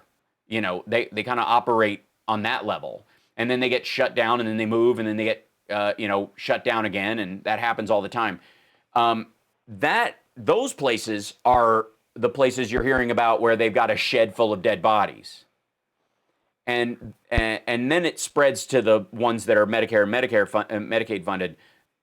Again, that expense is like constant insurance. Like if you were in the hospital all the time. It's an absurdity. But for a lot of those folks, they're on a constant IV, or they're having medications delivered every single day. They're effectively asylums, but with potted plants.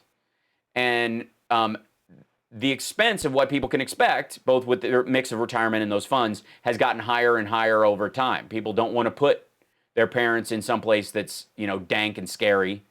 And so the expense is one of those marketing things. Literally, there's a reason for those places to cost more, so you feel like you're getting more.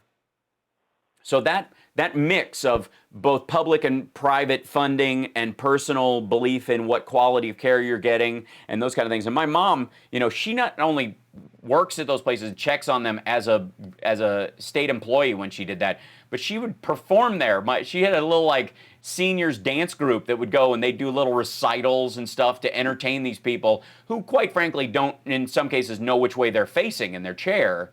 They just wheel them out and let them see something because you don't know if they're present behind their eyes or not. So you want their life to be a little better. It's a watery area. It's something that human beings have a hard time dealing with. Having the elder care facilities separate so that they are a little safer is one of the changes that will, going forward, probably benefit elder care facilities in future. That you make sure that you get a swab so you don't bring the flu into the place is a big part of it going forward. That not only, that fighting coronavirus may end up being that we all go in, I'm going to go see mom this weekend, so we're going to go get swabbed on Friday. And then, we know we're going to go see her in the morning, so we'll get swabbed Friday, and then they'll test us, and we'll know if Saturday morning if we're allowed to go in. And we'll get our spectrum of tests to make sure we don't have a coronavirus or a flu or a cold, so we don't bring it into the facility. That's not a bad thing going forward, as a normal care thing. But that will add to that cost you're talking about. The reality is, the more that the funds need to be spent more efficiently in these places and more uniformly, and that and an elder care, a bill about consistency in elder care facilities would not be a bad thing federally, and would take some of the burden off of the states. And it's such a watery world. But Italy was hit very hard because they don't really do that. People live at home until they pass. And so a lot of the spread that wiped out those elder care facilities came from the fact that people were just coming home after a day's work, as opposed to visitations at or people working at an elder care facility, which is that mitigating factor. So that's a very tough thing, and you're going to need a comprehensive bill to deal with that. And that's something about that may come as a positive from this. If you're going to learn a lesson and do something with it, that would be the thing. That anytime somebody's going to go, I would recommend, that's a Spark solution for you, that I would recommend that you get swabbed for flu, or you get a flu vaccine so that you've wiped it out. You could show your flu vaccine card, then you can come in and visit. But if you don't have one, don't come to work at an elder care facility because you might be a carrier. And that would be true of COVID as well. If you have COVID antibodies, you might be fine, but you got to wash, clean, change your clothes when you come to work. A clean facility is not a bad idea. We're not all going to live like the Martian, but there's a lot of areas where we should, and the elder care facilities are it, if that makes sense. Yeah. Yeah, hopefully there'll be more young people like high school or college that are able to take care of some elders. I think that would be a good idea. Maybe get some benefits like get tuition reimbursement, something like that. Sure. I mean, we talk about that a lot, about like, what are ways you could benefit your community and your, and the country as a whole, Peace Corps, but in the country kind of ideas that we give you a benefit for us. You're not just doing it for free, because we know it has a secondary benefit, right?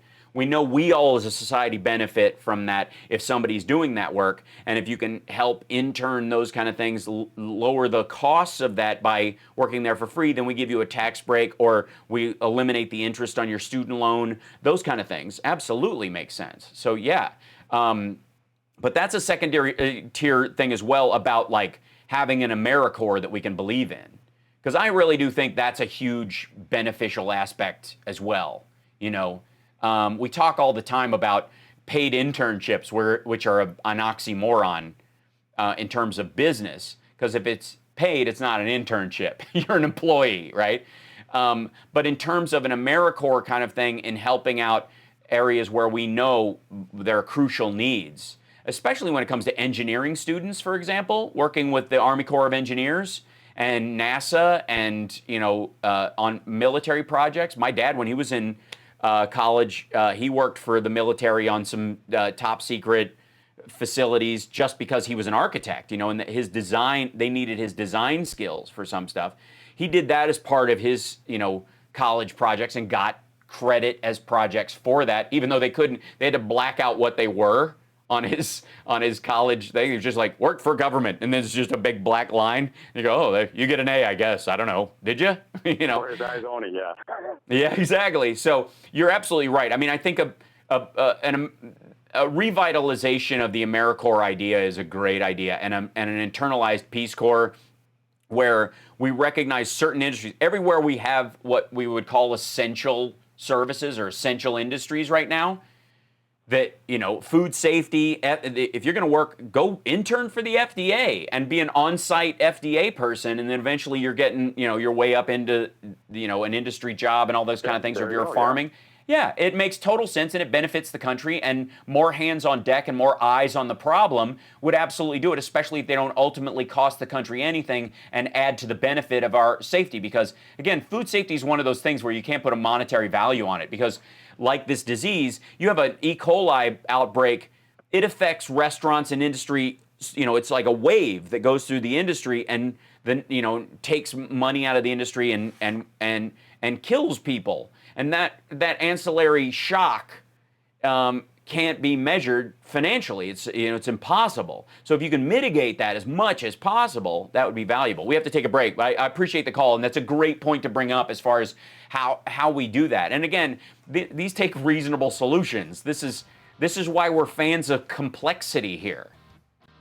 You have to take all those things, and, you know, and in a lot of ways you will have, like Dr. Burke said, you know, 2 steps forward, 1 step back, just like when you're looking for a vaccine, when you're looking for a cure. If you're looking for the cure to the problem of infectious disease in elder care facilities, you're going to realize a weakness, try to fix it, recognize that fix might be, you know, might not solve the problem and might cause another. So you work on that, you know, and then you tip through. And that's incredibly, you know, that's like, you know, incrementalism has gotten so much flack over the last couple of years. Everybody hates incrementalism until Trump wants to start testing hydroxychloroquine on anybody that, you know, that will allow him to chuck it down their throat, or anybody who's sleeping and can't stop it. And then suddenly we recognize that there's a reason why you incrementally test projects, bills, policies. Make sure they work. You're testing them on human lives. We'll be back. Yeah.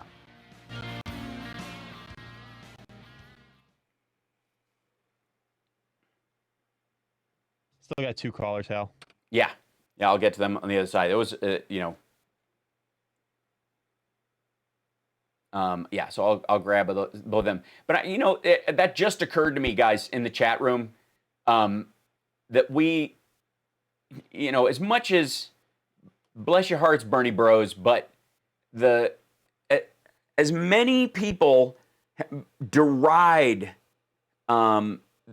the idea of incrementalism or the centrist idea, you know, or somebody like that, like how awful that's been derided for a long time, both from the left and the right. You know, this idea, what they view as the deep state is what, you know, the left calls the establishment. But this idea of kind of trying to find the middle road while you do the best path forward, that's what's happening in a hunt for an antivirus. That's what's happening when you're looking for a vaccine or treatments. But there are far left and far right people who are trying on a political level to find their own hydroxychloroquine. That's what that is. Why do we need the testing? I know this is right. Let me just do it. Just do it. And if some people get, you know, wiped out along the way, or they get destroyed, maybe they weren't strong or talented enough. Thank you. You know, they weren't good enough. That's what that is. And I think people need to recognize that when they see it. You know, they need to know that, like, everybody who right now is saying we need to be careful and mitigate our behavior when we're going out in public again, all those things. This is incrementalism. And so to deride it all the time, by the way, so is a proper diet. So is a proper exercise plan. So is the proper raising of a child.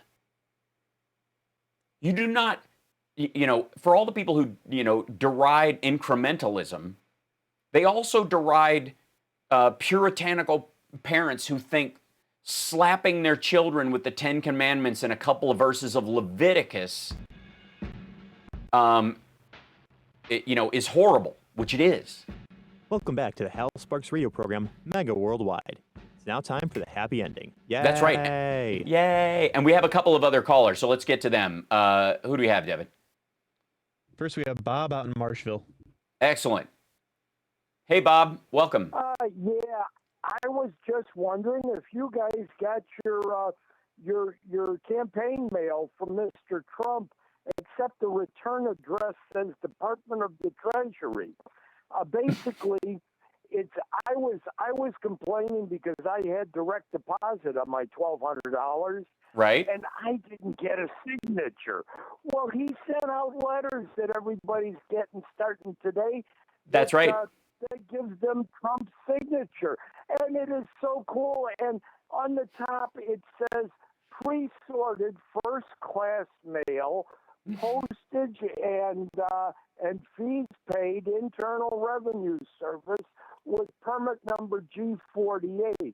Now, I know that our congressmen have franking privileges, and they've got to be very careful with what they send out, because if you send out anything that doesn't look like some sort of survey that's collecting information, or that's being nothing but a braggart, people scream at them, and they don't want to lose their franking privileges. Everybody likes a roll of stamps every now and then, but I'll tell you, if this isn't a campaign, a campaign expenditure, right?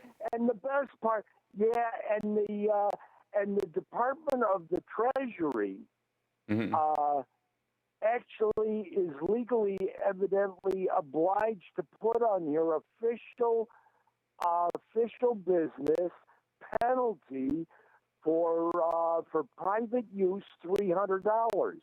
Now, if he sent out one of these today to everybody that got a direct deposit last week, and you multiply that by $300, and granted, the signature's worth a couple bucks, although when you send them out 1 million or 2 at a time like that, I'd imagine, if I had Jimmy Carter's signature, I got Barack Obama's signature on a picture he gave to my aunt when she was in a nursing home here in Chicago, and he was a state senator, right?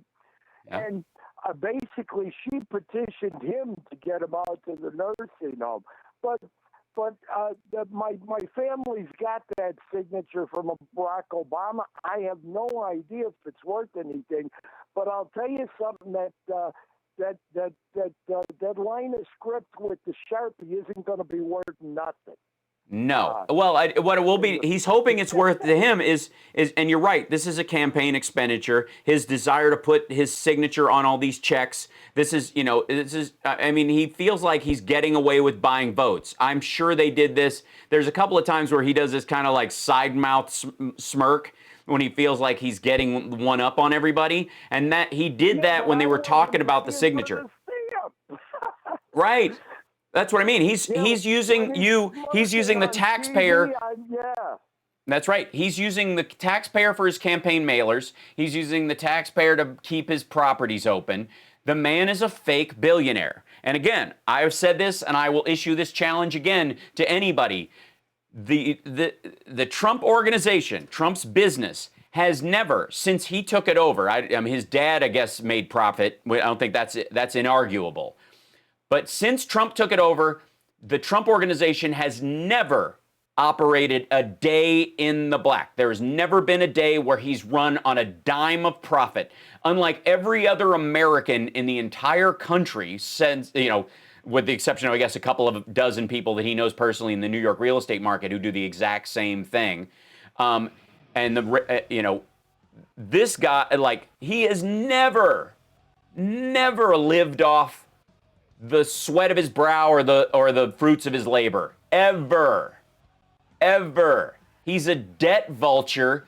His properties are failures, and he has never, find a day when the Trump organization made a profit. Even when they sold something, they had to sue another bank so that that money didn't get taken from them. I'm sorry we didn't get to our other caller, but that was, these, I got to learn the Stephanie Miller technique of just like one sentence and hang up, but I can't do it. I like people. I will see you guys next week. Stick around for the post show if you're on the YouTube stream, or if you're listening on the radio, stick around for Dick K. Thank you, Devin. Stay safe, stay healthy, brother. Soldier through this. We will see you in the very near future. This is Hal Sparks Radio Program Mega Worldwide. We're on every Saturday, 9 to 11 PST, and we'll see you next week. All right, Hal, see you next week. Take care. Thank you. Absolutely, you too. There we go. We'll set that off or whatever. Hi, chat room. How you guys doing? I think this was the sort of big moment for I think today's big epiphany was the by the way, he didn't make any money on The Apprentice either. Every dime that he made, he ended up owing to somebody else. Specifically, by the way, Vladimir Putin. By the time he was doing The Apprentice, he owed Russia hundreds of millions of dollars. His family had stopped loaning to him. Other banks wouldn't loan to him. The show was a farce. It's embarrassing. He's a debt vulture. That's what he does. He lives off the carcass of debt that other people will put up with. And other people launder money through fake debt with other people. That's it. You take the money, you spend it on the stuff I tell you to spend it on, and then you make my other investments go up temporarily. Then once I make a profit, I'll pull out of that, and then you pay me back the money you borrowed. Like, it's garbage. And yes, you're right, Jim. There has to be another round of $1,200 checks, and there will be. I'm calling it. There will have to be, because we're gonna get another spike. Cool, Steve. Yeah, it's so important, guys. Like I said, I'm fully invested in sort of a comedic stoicism at this point. And you really, keep calm and carry on had become a meme right before this. Do you remember that? Like, it was almost a joke. Keep calm and carry on had become like this, and that was a World War II thing the Queen said, right? I think that's when it kind of reached, that's when it first showed up. Keep calm and carry on, Yeah, now can we talk Queensryche? Yes, we can. I need to have Richard Hunter on, though, if we're going to talk about Queensryche. That said, I've been watching live shows lately while I've been working on other stuff, and it's with their new singer, and it's pretty great. Although I will say, looking back at Jeff Tate singing, because I've been working on my own singing lately. This is one of my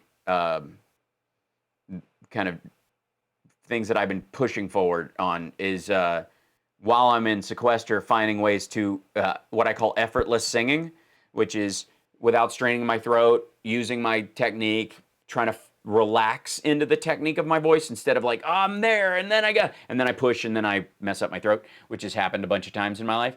And so doing what I can do very well, as relaxed and almost effortlessly as possible. And then when I do have to do something that takes some reach, finding a way to do that with as little effort as possible. And so I've been studying all these people who I'm just stunned by the amount of technique that they have. And watching, I recommend anybody, I don't know even if you're not a metal fan, watching Jeff Tate sing like Take Hold of the Flame from like 1986. Good God. Just beautiful. Like, so impressed. Yeah, he was a trained opera singer. He studied with the same guy that taught Lane Staley and taught Chris Cornell in Seattle. Yeah, the death metal growl actually isn't hard. I got a course on like the Zen and the Art of Screaming that shows you how to do that. And there's a little bit of it on the first 01 record. But I wanted to roll back. Yes, thank you, Benny Loco, for the dubious friends of Donald Trump. Watch it, follow the money. Okay. How my brother and I were taught by Peace Corps teachers. I'm a big fan of the Peace Corps. Yeah, absolutely. Thank you, Brad. I appreciate that. Yeah, Richard, I haven't either. I haven't seen a first check from that either. So there's a bunch of people, and the idea that they're using the system like, if you haven't gotten your check yet, go put your bank information on the IRS website. And do you really think these dudes who are lining up on the steps in Michigan with their militia gear are signing on to the IRS website and putting their checking account information on there? Really? Good Lord.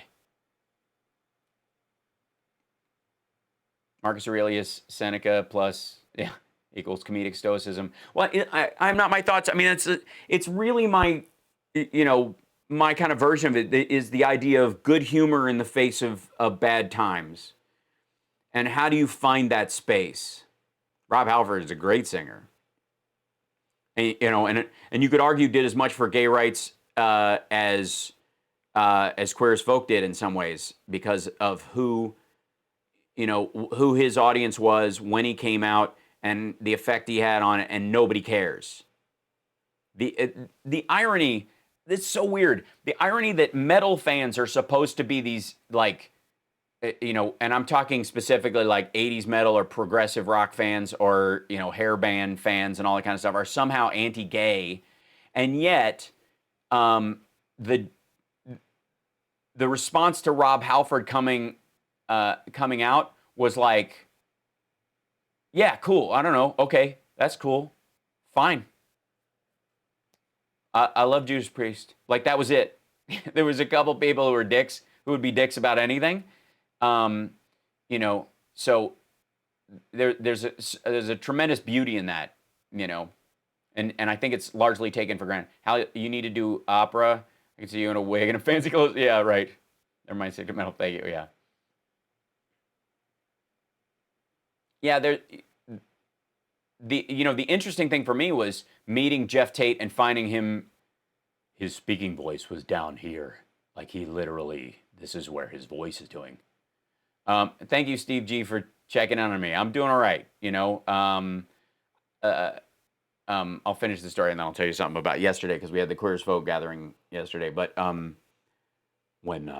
if you listen to Jeff Tate talk, he literally falls into his speaking voice, and this is his relaxed fall into that. There is no effort. This is just air going past his vocal cords, and I'm aware of my only problem with that is in doing that, while he's not pinching his vocal cords ever, he's also drying his throat out because there's so much air involved in talking like that. It's kind of incredible.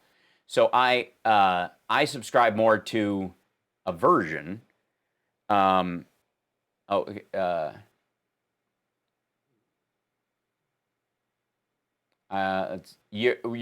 you're absolute. I mean, the PPP application is just absurd.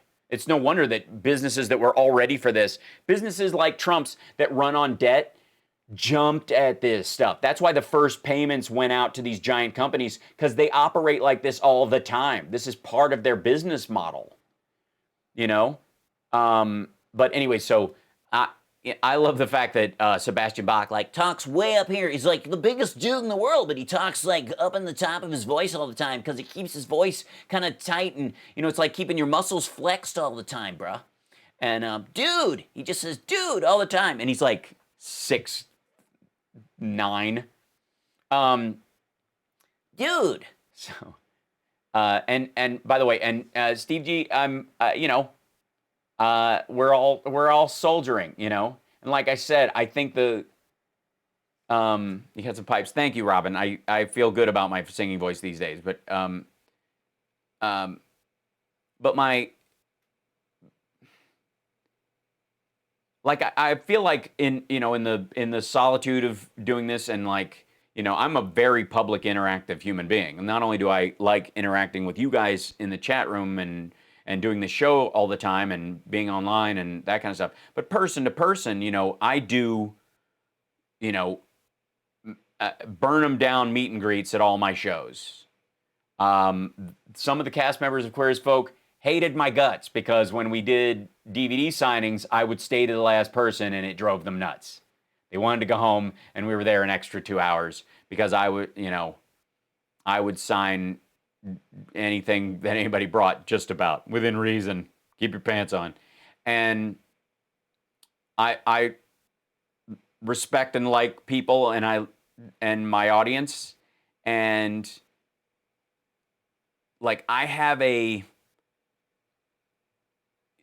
always had a difference with a lot of my comic friends, or at least the perception of how comics are supposed to be, in that everybody talks about, people needing the attention or needing the laughter to feel good about themselves. And I've never, like, as much as I adore audiences and I like performing live, my self-confidence is not based on whether or not I am liked or loved by the audience. It is by the reflection of my character and the people that I interact with as a human being in my own life, my friends and family, as it should be, because that's real, and the other side is an illusion, because those people only see a small window of who you are, right? They only see the performance version of you, and maybe how you behave off stage a little bit, right? And this idea of putting all your emotional eggs in one basket, that the audience, like, the idea of the audience, like, they love me, that's how I know I'm loved, the audience, the roar of the grease paint, the smell of the crowd, right? That operating on that as your raison d'etre, as your reason for being, is very dangerous and sort of ridiculous. And it also puts you in a position where, just like neediness in a relationship, you have a certain disdain and disregard for your audience that way, that if they don't give you something, they owe you something. David, I have autographed chests before, by the way, of all sorts, for the record, but with deep and abiding respect for that person and appreciation for the moment. But yeah, there's a huge difference between the people that interact with you in your life and your family and your children and all those kind of things, and the folks that are in, an audience. And so, I've always viewed, like, audiences, like, Paul Stanley is the standard. Thank you, Ann. Paul Stanley is the standard because they deserve it, and you're there, and there's a camaraderie in the show, right?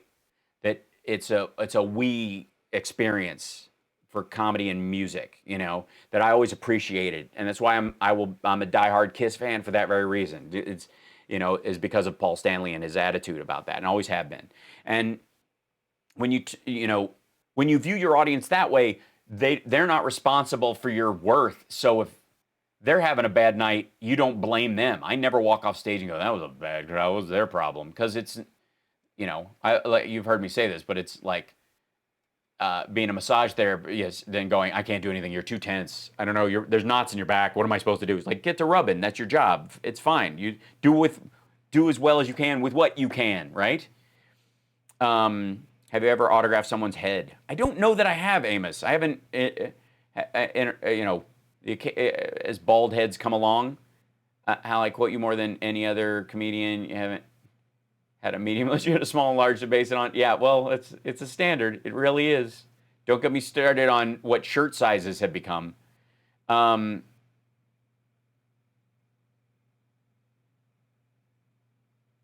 Yeah, and Carl, you've met more astronauts than any of us, and there's a difference between, people who have celebrity because of the things that they've done, which may or may not have more worth, depending on how you look at it, than somebody who performs for a living, you know what I mean, as far as talents go and whatever. Somebody who accidentally finds themselves at writing the song that changes your life may or may not have more value than somebody who happens to work at the lab where they discover a cure for polio. You know what I mean? Because they might have been on a family of doctors, and it was kind of a fait accompli that they ended up in that spot, where somebody else soldiered through another. You can't know someone's path, right? And so having that generalized respect for someone and they have the generalized respect for you as an audience is so valuable. But this idea that somehow you're like, you need them to feel good about yourself is so nuts, and I've never understood it. I honestly haven't, because I believe in the confidence aspect of, like, you show up because you have a show to give, not because you need to be liked for whatever you want to say in that moment. And I can smell that on comics that open for me. I mean, I've been a stand-up since I was 15, so I know it when I see it. And the same thing happens sometimes with pundits now. Because have you guys been watching, like, who shows up regularly and who's doing stuff from home? And you can see who the people who speak because they want to be heard and speak because they need you to know what they're saying, which is a very different thing. You know what I mean? It's very curious. I see a lot of people who are there who just, like, they need their FaceTime, so they got to say what they know is the producer wants them to say so that they get called back for that thing. And then there's other people where they just have so much information that you need to hear from them, and they've found their way because they have a lot of information that's valuable, and they're like, people need to hear this stuff. And there's a different motivation. Oh, Dave, the live show, the Metallica, yeah.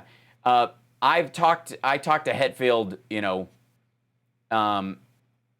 about how they play Battery, and I was like, there is no way you guys are listening for timing on that. You're not hearing a snare. That is a Hail Mary pass. That is count off, and I'll see you at the end of the song. There's no way, because there's no groove to it. You're just racing. Thank you, Tyson. Stay safe yourself and be well. Yeah, so thanks for bringing that up, Can't Stop Lying. So yesterday, to benefit a lot of the LGBT centers in the country, we had a Queer as Folk reunion, -2. And don't ask me why. I don't know why the people who didn't make it. I don't know. I can't tell you. I don't know. People kept asking me. I don't know. But in the meantime, the ones that did show up, it was a beautiful experience. You can watch at the very beginning. I'm on at the top of it, and I had to fight back tears from the very beginning. Scott breaks down at the end in many ways. It was really lovely. It was so great seeing Jack Weatherall and Sharon and Michelle and having Bobby Gant and Harris Allen, you know, being together with them again was really beautiful. And it was, of course, melancholy that we couldn't see each other in person, but it gives me hope that when things do open up again and we're allowed and able to come in contact with people, and we have to be extra careful when it comes to places like the center and Queer as Folk fans, because there are a decent number of folks with a compromised immune system. Making sure we take care of those folks. That being said, getting together it again as a cast and making sure that Harris is there and Michaela and some of the other ancillary players that were in and out of other people's storylines but weren't really interactive with the entire cast as a whole becomes even more important as part of that family. So.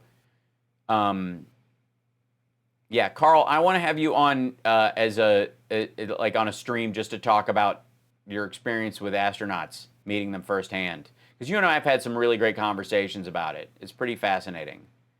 So we should arrange that. Just saying.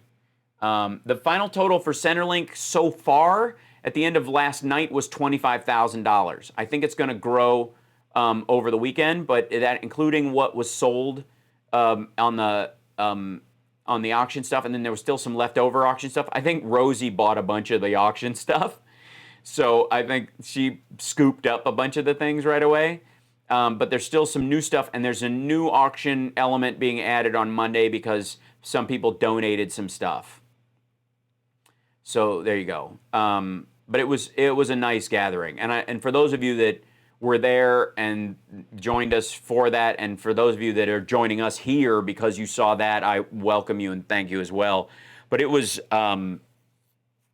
Yeah, it was at times as technologically challenged as my show. So, Nacho Tube. Has Hal ever explained how his lab rat's character acquired the children in his basement? Yes, Nacho Tube. And if you watch the show, you would know that I kidnapped them from my brother, who had stolen the cells and created these kids, and I raised them away from his evil influence. Ta-da! Watch the show and then get back to me, okay? I'm just saying. Davenport indeed did have a wife. I am quite proud of the fact that I've had 2 on-screen relationships, and one of them was gay, and the other was interracial. Like that, I'm very happy to say that that's been my kind of standard. And thanks for the subscription, Tito49. Why did Lab Rats Elite Force end? I'm gonna go with money on Disney's side. Other than that, I don't know. I mean, I think the kids that they brought over from the other show were very expensive, and our kids were expensive, and every kid they were all getting older, and they recognized they didn't have 3 more years of that show because the kids were getting to be adults. Yeah, the echo was so funny. Like, they just piped me in, and I was like, whoa. But I was like, dink, done. Yeah, Scott, poor thing. And Scott was lovely. Like, he's such a cream puff. It's sweet. Yes, Davenport had a wife and a stepchild and 3 of his own kids.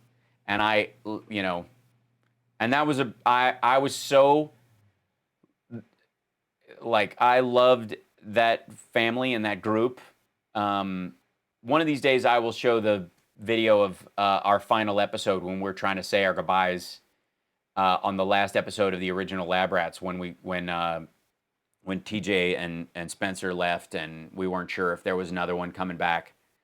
We knew that they started putting together the Elite Force thing, but it still wouldn't be the same. And we said goodbye to everybody, and it was rough. Like, just getting the words out. So. Almost met one of your co-stars in my city one time. Which one, EO? Disney has a thing where they only run their original shows for 3 years. There's only a few exceptions to this rule. Yeah, well, that's why the fact that we got 4 years plus an extended season was a huge anomaly. Yeah. And it's only because we had the best ratings of any show in XD history. Still hasn't been beaten. Please help. How do you connect DP port to HMI? A DP port?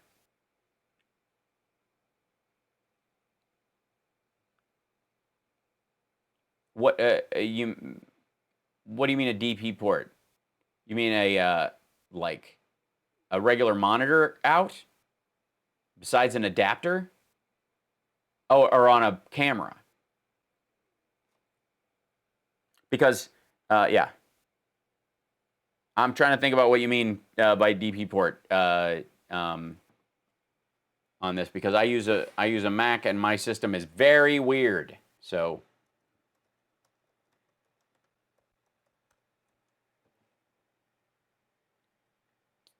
oh, a display port. Gotcha. Okay. Yeah. You need an adapter is all. There's like a $10 adapter. Yeah, DisplayPort. Yeah, it's and are you PC or Mac? Yeah, you basically just need a $10 adapter. Because it's and it depends on what kind of cable you have. That's the issue. Do you have a DisplayPort cable and you want to put it into an HDMI thing? Then you're going to need, a DisplayPort female to HDMI male.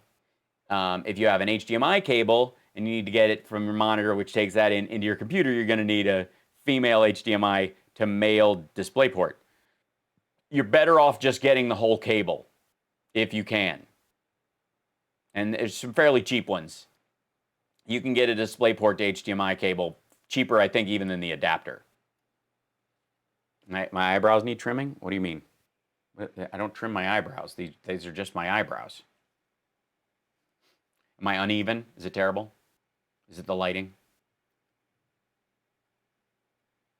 Yeah, I thought it was a DVI too, but I think he just means a regular. You know, the DisplayPort looks weird. It's one of those things, and I had to get a breakout box for mine because my the input on the monitor that I use was DisplayPort, and I got it. I was all like, it'll be HDMI. It's got multiple ports in. Nope.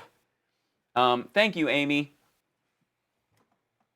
My 15-year-old still freaks out that I've conversed with Mr. Davenport. I almost made myself Dr. Davenport. The nerve. Yeah, you can buy this one for $10, or Apple makes one for $100, right? But it's so much better. My favorite are the gold. Rob Glenn, you've probably seen this. The gold adapters.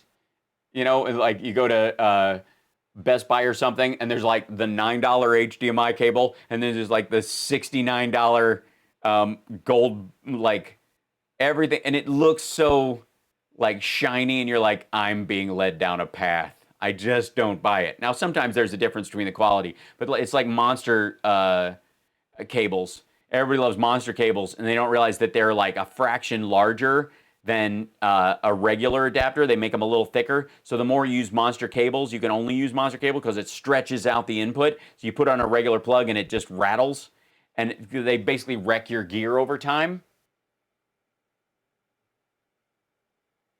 Oh, good to know. If I need to trim my eyebrows, I will. Yeah.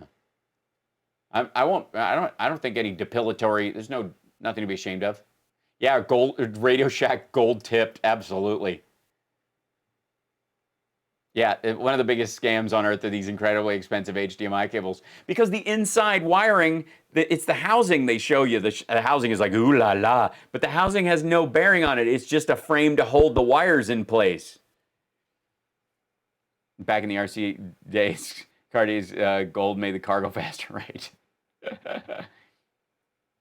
How, you won't let summer cut your hair? No.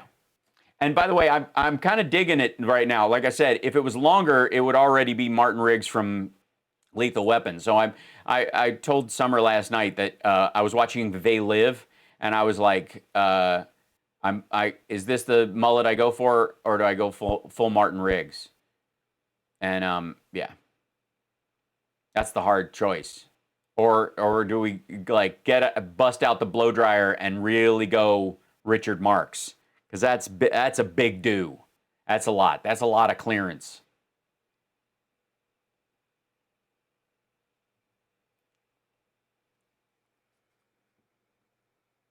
Yeah, Monoprice or Amazon Basics are just as good. Absolutely.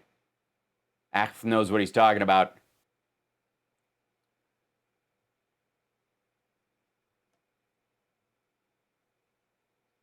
Yeah, I do have a bit of a Rick Springfield thing going on. That's true. I agree. That's, you know, there was a weird moment where people thought he was my dad when I was in school, when I was in middle school. I don't know why. It became a rumor. I think it might have been how I dressed.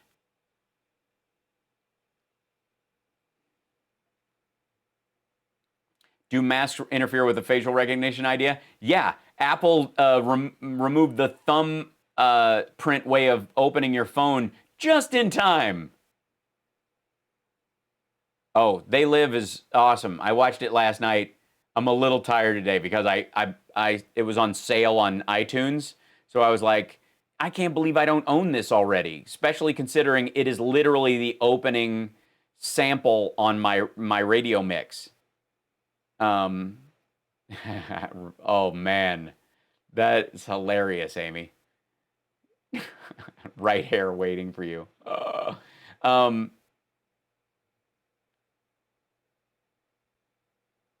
There's a great They Live meme with these protesters. Oh, I haven't seen it, but I will look it up. Tweet it to me if you can. I have 2 drawers of cables. I want to live in a cableless world. Oh my God, Pamela. I can't tell you how happy I am the more wireless the world gets. Jesus. I have a Beatles hairdo? I don't know. It's a little feathered back for the Beatles. I mean, I guess if I wash it and just let it lay down. But lately, I've always wondered how this haircut happens. Honest to God, Like, I've honestly looked at some hairdos in my life. I'm like, what do they do to make that happen? And then it turns out all they do is get out of the shower with wet hair, do like this, push it all back, and then just let it fall over time. And having grown up in high school where you had to do your do before you left the house or your hair would freeze, I never realized that. What is They Live? I've never heard of it. Oh my gosh. They Live is a John Carpenter movie. If you've ever seen Shepard Fairey's Obey line of stuff, you know, the Obey brand, like Obey clothing and all that kind of stuff, which you've probably seen. He had this symbol that he put up everywhere of which was Andre the Giant's face. But here, I'll show you. If I can pull up on the screen, here you go, like this kind of stuff. Like, you ever recognize that stuff? Over here on the right, this one's a spoof on the Trump Obey idea. But just putting Obey on stuff came from the movie They Live. Do I have safe search on? Do I dare? I don't know what the heck's gonna show. All right, I'm not doing that on the internet. I'm gonna check first. I have no idea what will come up with They Live. So there's a movie called They Live where if you put on certain glasses, as Roddy Piper would say, you could see that there are aliens living among us that are using our country. It was basically a metaphor for yuppies who wanted to become part of the 1% and destroy the world. And they were trying to terraform the planet, so they're behind global warming and all this stuff. And when you put on the glasses, you see, let's see if I can put this picture up as an image. I just want the image. I don't want to see open image in new tab. There you go. All right. So if you looked when you went to, like, you put on the glasses, this is what the world looked like. So all the advertisement you see is actually hiding subliminal messages. On money, it was just a piece of paper that said, "This is your God." Just says, "Consume, stay awake, stay asleep, go to work and reproduce," or "Marry and reproduce" was one of this. Yeah, I normally do cut my own hair. I just usually do it either when I'm on the road or at the house in LA, so there's not hair all over the bathroom because it drives Summer nuts.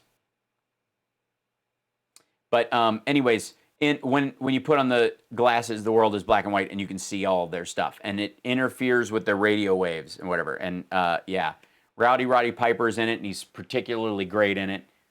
But it was it's based on a short story called 8 a.m. in the morning.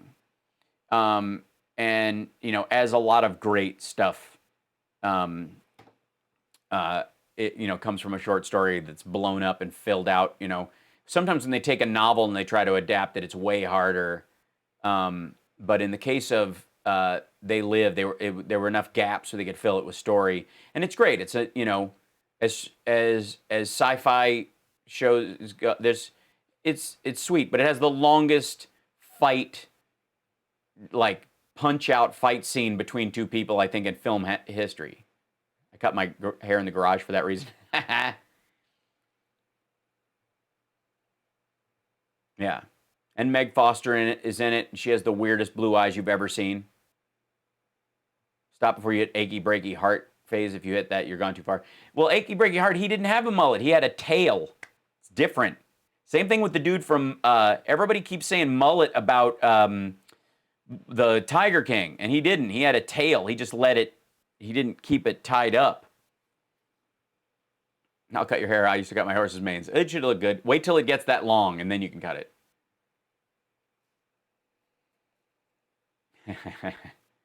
How can someone stay asleep while working and reproducing, talk about multitasking? I know, it's rough. Yeah, V was very much, kind of in that same zone. There was a lot of that in the zeitgeist at the time. I love the movie, though. I love They Live.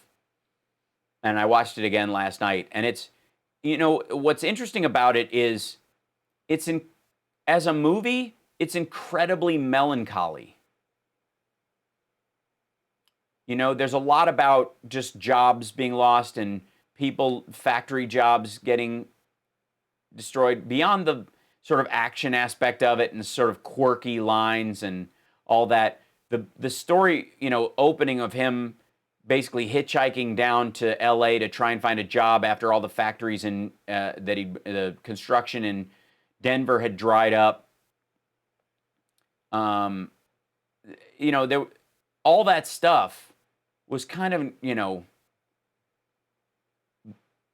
I have to say it was kind of beautiful how it was portrayed and how, you know, people, the acting around it. It was very patient.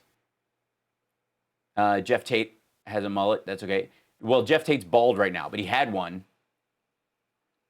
How can an afro be converted into a mullet? Oh, there are afro mullets. Oh, Richard. Yes, there's some afro mullets. Oh, yes. I'm surprised there's not a, like, black mullet isn't, like, a thing.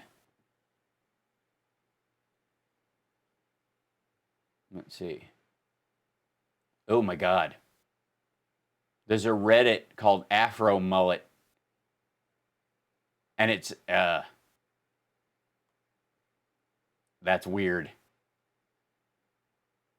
It's super weird. There's also a lot of folks, you know, it's a little watery about what qualifies as a mullet. You know what I mean? Like,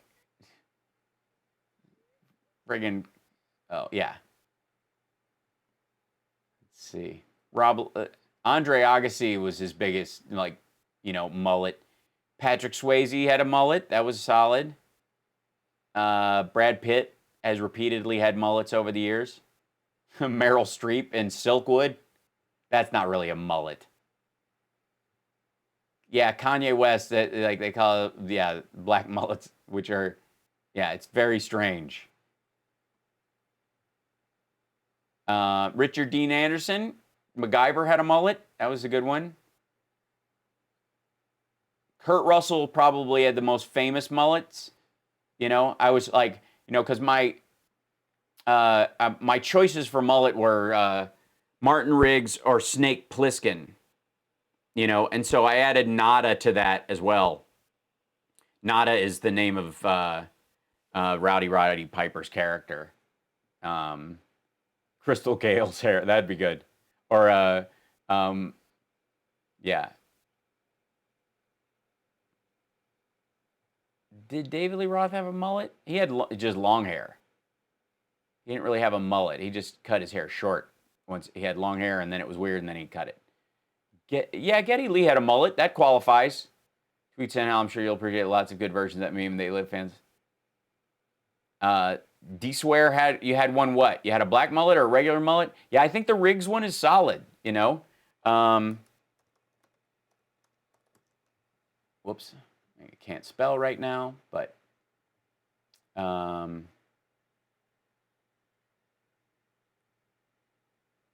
it was he had a fluffy mullet in the first one especially. Let's see.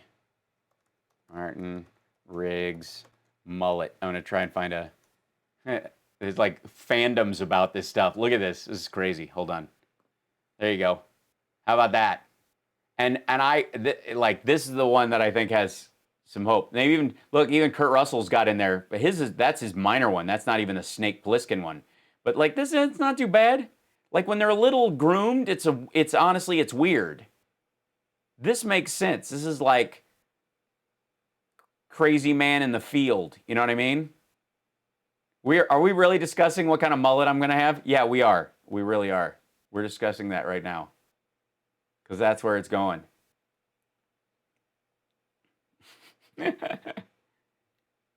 Afro mullet is like a mohawk. No. You want to see the greatest mullet in history? Doug Pinnock. Well, let's see. Where's his,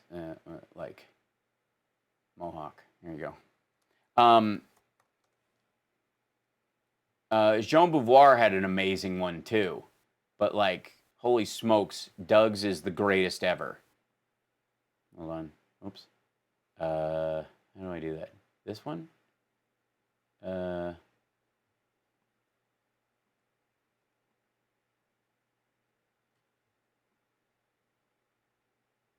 Yeah. So let's see if, yeah, here's a good one. Let's see if blow that one up. Pinterest, you weirdo. I don't want to log in. Go away. So silly. I should be a fantastic Sam's model. That's a great idea. Yeah. Here's Doug is one of my dearest friends, and I love him. And that's him.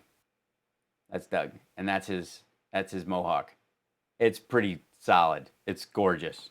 Like, that was amazing. All right, we're talking mullets and mohawks. Clearly, we all needed a break. The cowardly nerd guy from The Walking Dead. Yeah, that's not a good one. Steve Perry, yeah, he qualified, I think, at some point. But like I said, you got to pick which one you want. There's a lot of variations out there. Here. Call me Snake. The Snake Plissken mullet's pretty solid. Let's see if I can open. Yeah, let's see. Why won't I do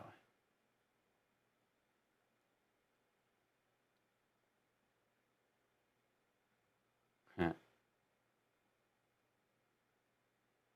Kind of amazing. There it is.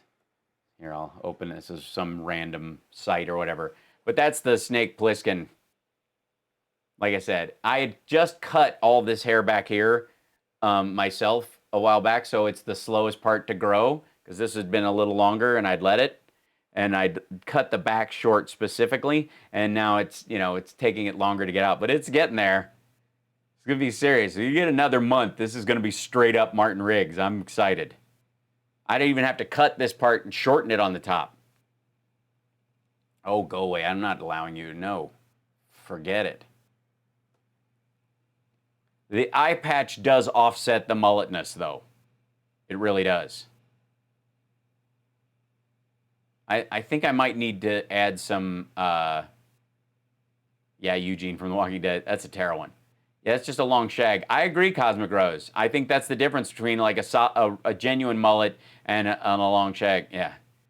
Snake Plissken is amazing. If you haven't watched, that's Escape from New York. Escape from LA is not a movie. Forget about it. But Escape from New York is a classic as well. How kind of, do you want, after all, it's your hair, dreadlocks? No, I'm not doing dreads. They smell after a while. I should be on Always Sunny. That's not a bad idea. Steve, I'm a huge King's X fan. Still am to this day. I'm in their bio movie. I just did an interview for it on the movie about the band. So, yeah, I had long hair. I'll grow my hair out again. I'm not scared. Trump had an orange mullet. He just had his comb over and he just forgets about it. It's like the rest of his life. If it's behind him, he doesn't care.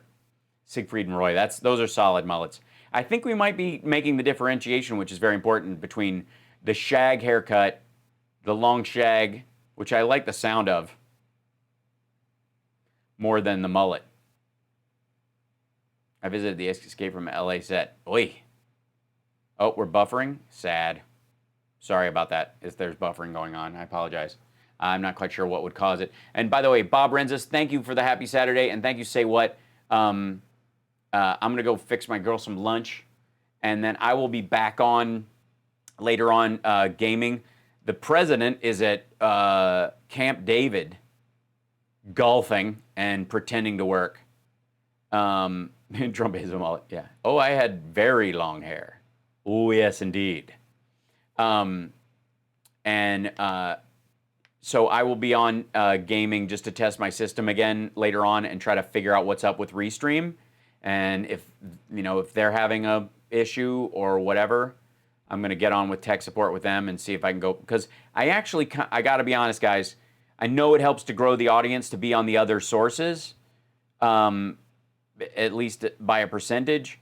But it's so much more manageable to have everybody in the chat room here. So Yeah, I need coffee too. Thanks, Can't Stop Lying, for letting me know. Yeah, Trump has he grows a mullet over his face and then swoops it back. I'll be on Twitch later on. That'll be my way of testing it, and then I'll see if it bounces through the other way. Also, thanks to the patrons picking up the new camera today. So hopefully, the new camera will stay on with the other software, which Restream might like better. I don't know. So I'm trying to fix that today. So you guys are awesome. I will see you later on. I can't wait. Actually, it's kind of funny. Like I know I have to get on with stuff, but that's So we'll figure that part of it out. But you guys, he's golfing. There are 3 holes there. He's going to get bored and then he'll start tweeting. That's what's going to happen. So, but I'm going to take advantage of that and have a relaxing Saturday, and then just do some playing around and try to figure out, improve on the system today and work on some graphics. And I do have my motorcycle. It's in LA. Can't ride it. Wanted to go get it, but then they shut the border temporarily, and I haven't had a chance to drive all the way down there and ride it back. And it's just crazy. So it's kind of sitting there. I know the battery's dead right now, and I can't do anything about it. It's just covered with dust, which is sad. But so it's going to need a tune-up before I even get it on the road again after all this. So we'll talk about that later. That's making me sad. Yes, we are at 246 patrons. We need 500. If you even can think about it, I appreciate it. If not, PayPal is an option, paypal.me/HalSparks. And I appreciate you guys for doing that as well. Natalie and Amy and others have been doing that, so thank you. If not, there's always Super Chat, and eventually I'll set up a Venmo and a Buy Me Coffee and whatever, just to make it as easy for everybody as we possibly can. I also know about the memberships. I know people have asked me about that in messages about memberships on YouTube, which I do qualify for now, but it feels like another thing to add on to people, and it seems weird to me. But I will look into it and offer it if you want it. But Richard, I've been playing Tom Clancy's what's it called? It's not Rainbow Six. I've been playing Ghost Recon a couple of times, whatever, mainly just to have alternates in what I was doing or whatever. But and my Call of Duty needed an update, and it was taking forever. But I will friend you on there finally. So, all right, yes, on Twitch. It's true. So I will talk to you guys later. Have a beautiful day. Take care of yourself and take care of somebody else. We will see you very soon, I insist. And if you only come for the Saturday show, I will see you next Saturday. And if you don't, I will see you tomorrow. And tomorrow will be kind of midday. I think we'll do noon. But most of the weekdays, we're going to do 3 o'clock. It'll be 3 o'clock weekdays except 4 o'clock on Thursdays, because I have family FaceTime on Thursdays. So I adore you guys, and I will see you later. And take care of yourself and take care of somebody else. Bye. Bye.